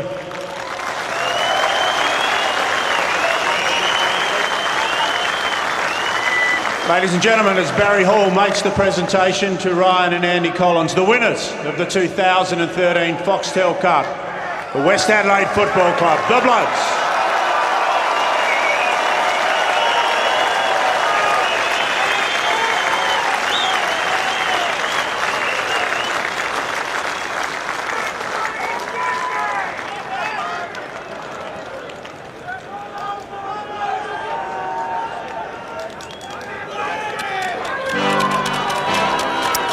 Yes, there's no question. The grand final victory for West Adelaide celebrated a 4-point victory. 3 times they've been in this competition and they've struck it lucky tonight.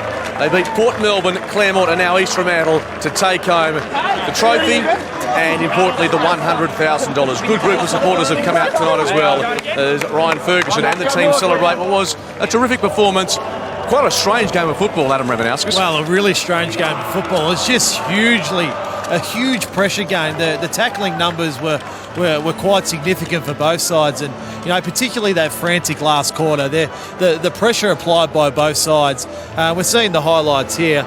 You know, time after time after time, East Freo just continued to go inside 50, but ended up with 2 goals 16. 2 goals 16 for a game. It's probably one of the lowest scoring grand finals that we've seen in any competition for many, many years. And just you see the numbers continually that West Adelaide put back inside defence. That one there just went over the head to the captain Ferguson, who cleared the fence, and that was the end of it. There, he clears that zone, and it's game over. It was really well done. West Adelaide did all their work, as we heard the captain speak about in that first half. An amazing performance. You can see the disappointment there on Steve Malaxos's face. He definitely knows it was a missed opportunity, but look, well done, and all credit goes to the West Adelaide Football Club. Yes, 18 scoring shots to 12, but East Fremantle come up empty in this grand final. A 4-point victory to West Adelaide. In more ways than one, Ben Dixon, the coach, Steve Malaxos, and East Fremantle will be kicking themselves. Thanks, Mark. Steve, after a dominant second half, it's a hard pill to swallow, isn't it? Yeah, it is. We had our chances in the last quarter, and we just weren't clinical enough to either hit a target, or guys who had shots, possibly 1 or 2 could have handed the ball off and made certain of it. So, in a way, it wasn't good play, but other than that, I thought our second half was terrific. Everything you talked about in the second half came to fruition. Just the scoreboard killed you 2-16, but the pleasing sign was you came out, you changed the way you went about it, and got yourself way back into it. Yeah, I thought they did that really well. We obviously didn't play the first half well enough, but no. Look, overall the boys have been terrific in the Foxtel Cup, and they represented the club really well tonight. Losing grand finals is not acceptable, but. Look, the boys really represented the club well. Yeah. I mean, you didn't get the 100,000, but you walk away with 50. Your chance to put that on the bar tonight? There'll be a bit going on the bar. It's a fair bit of difference, Ben. It is, Steve, but you're a great supporter of the Foxtel Cup. East Fremantle, through to the granny. Fantastic and well done. Thanks, mate. Thank you. Yes, Steve Malaxos alongside Ben Dixon, certainly a gallant East Fremantle side. They lost no friends tonight. Outstanding performance, 25 points down at half-time. They weren't really entitled to think they were a chance given the way the game was played, but they simply hung in there, if not for those scoring opportunities going begging. Oh, look, they had 6 more scoring opportunities than West Adelaide. So, and then lose the game. They're devastated. There's no doubt about that. Both teams had stages of the game where they dominated, but one took their opportunities more than the other. That was the game in the end. Yeah, and look, like we spoke about, you do the work early, as West Adelaide did. You get the rewards late. They walk away now with the Foxtel Cup premiership. So a fantastic effort. And you know what?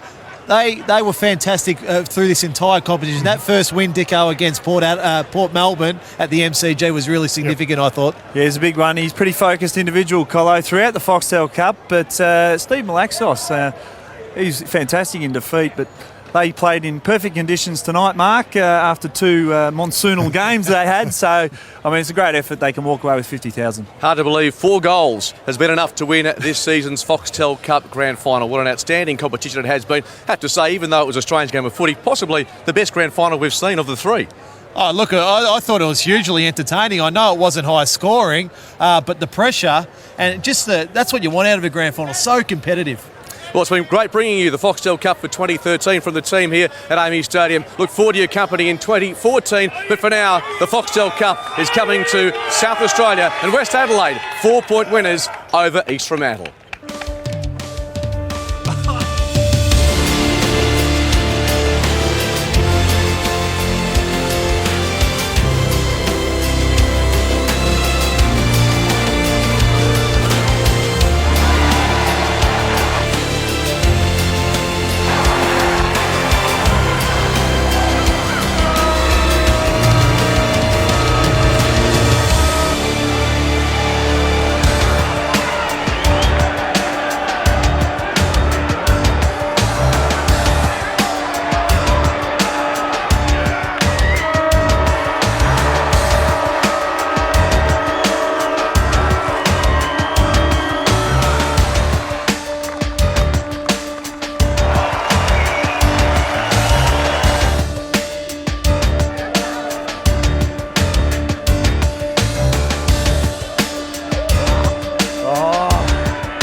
This has been a Fox Footy production for Fox Sports.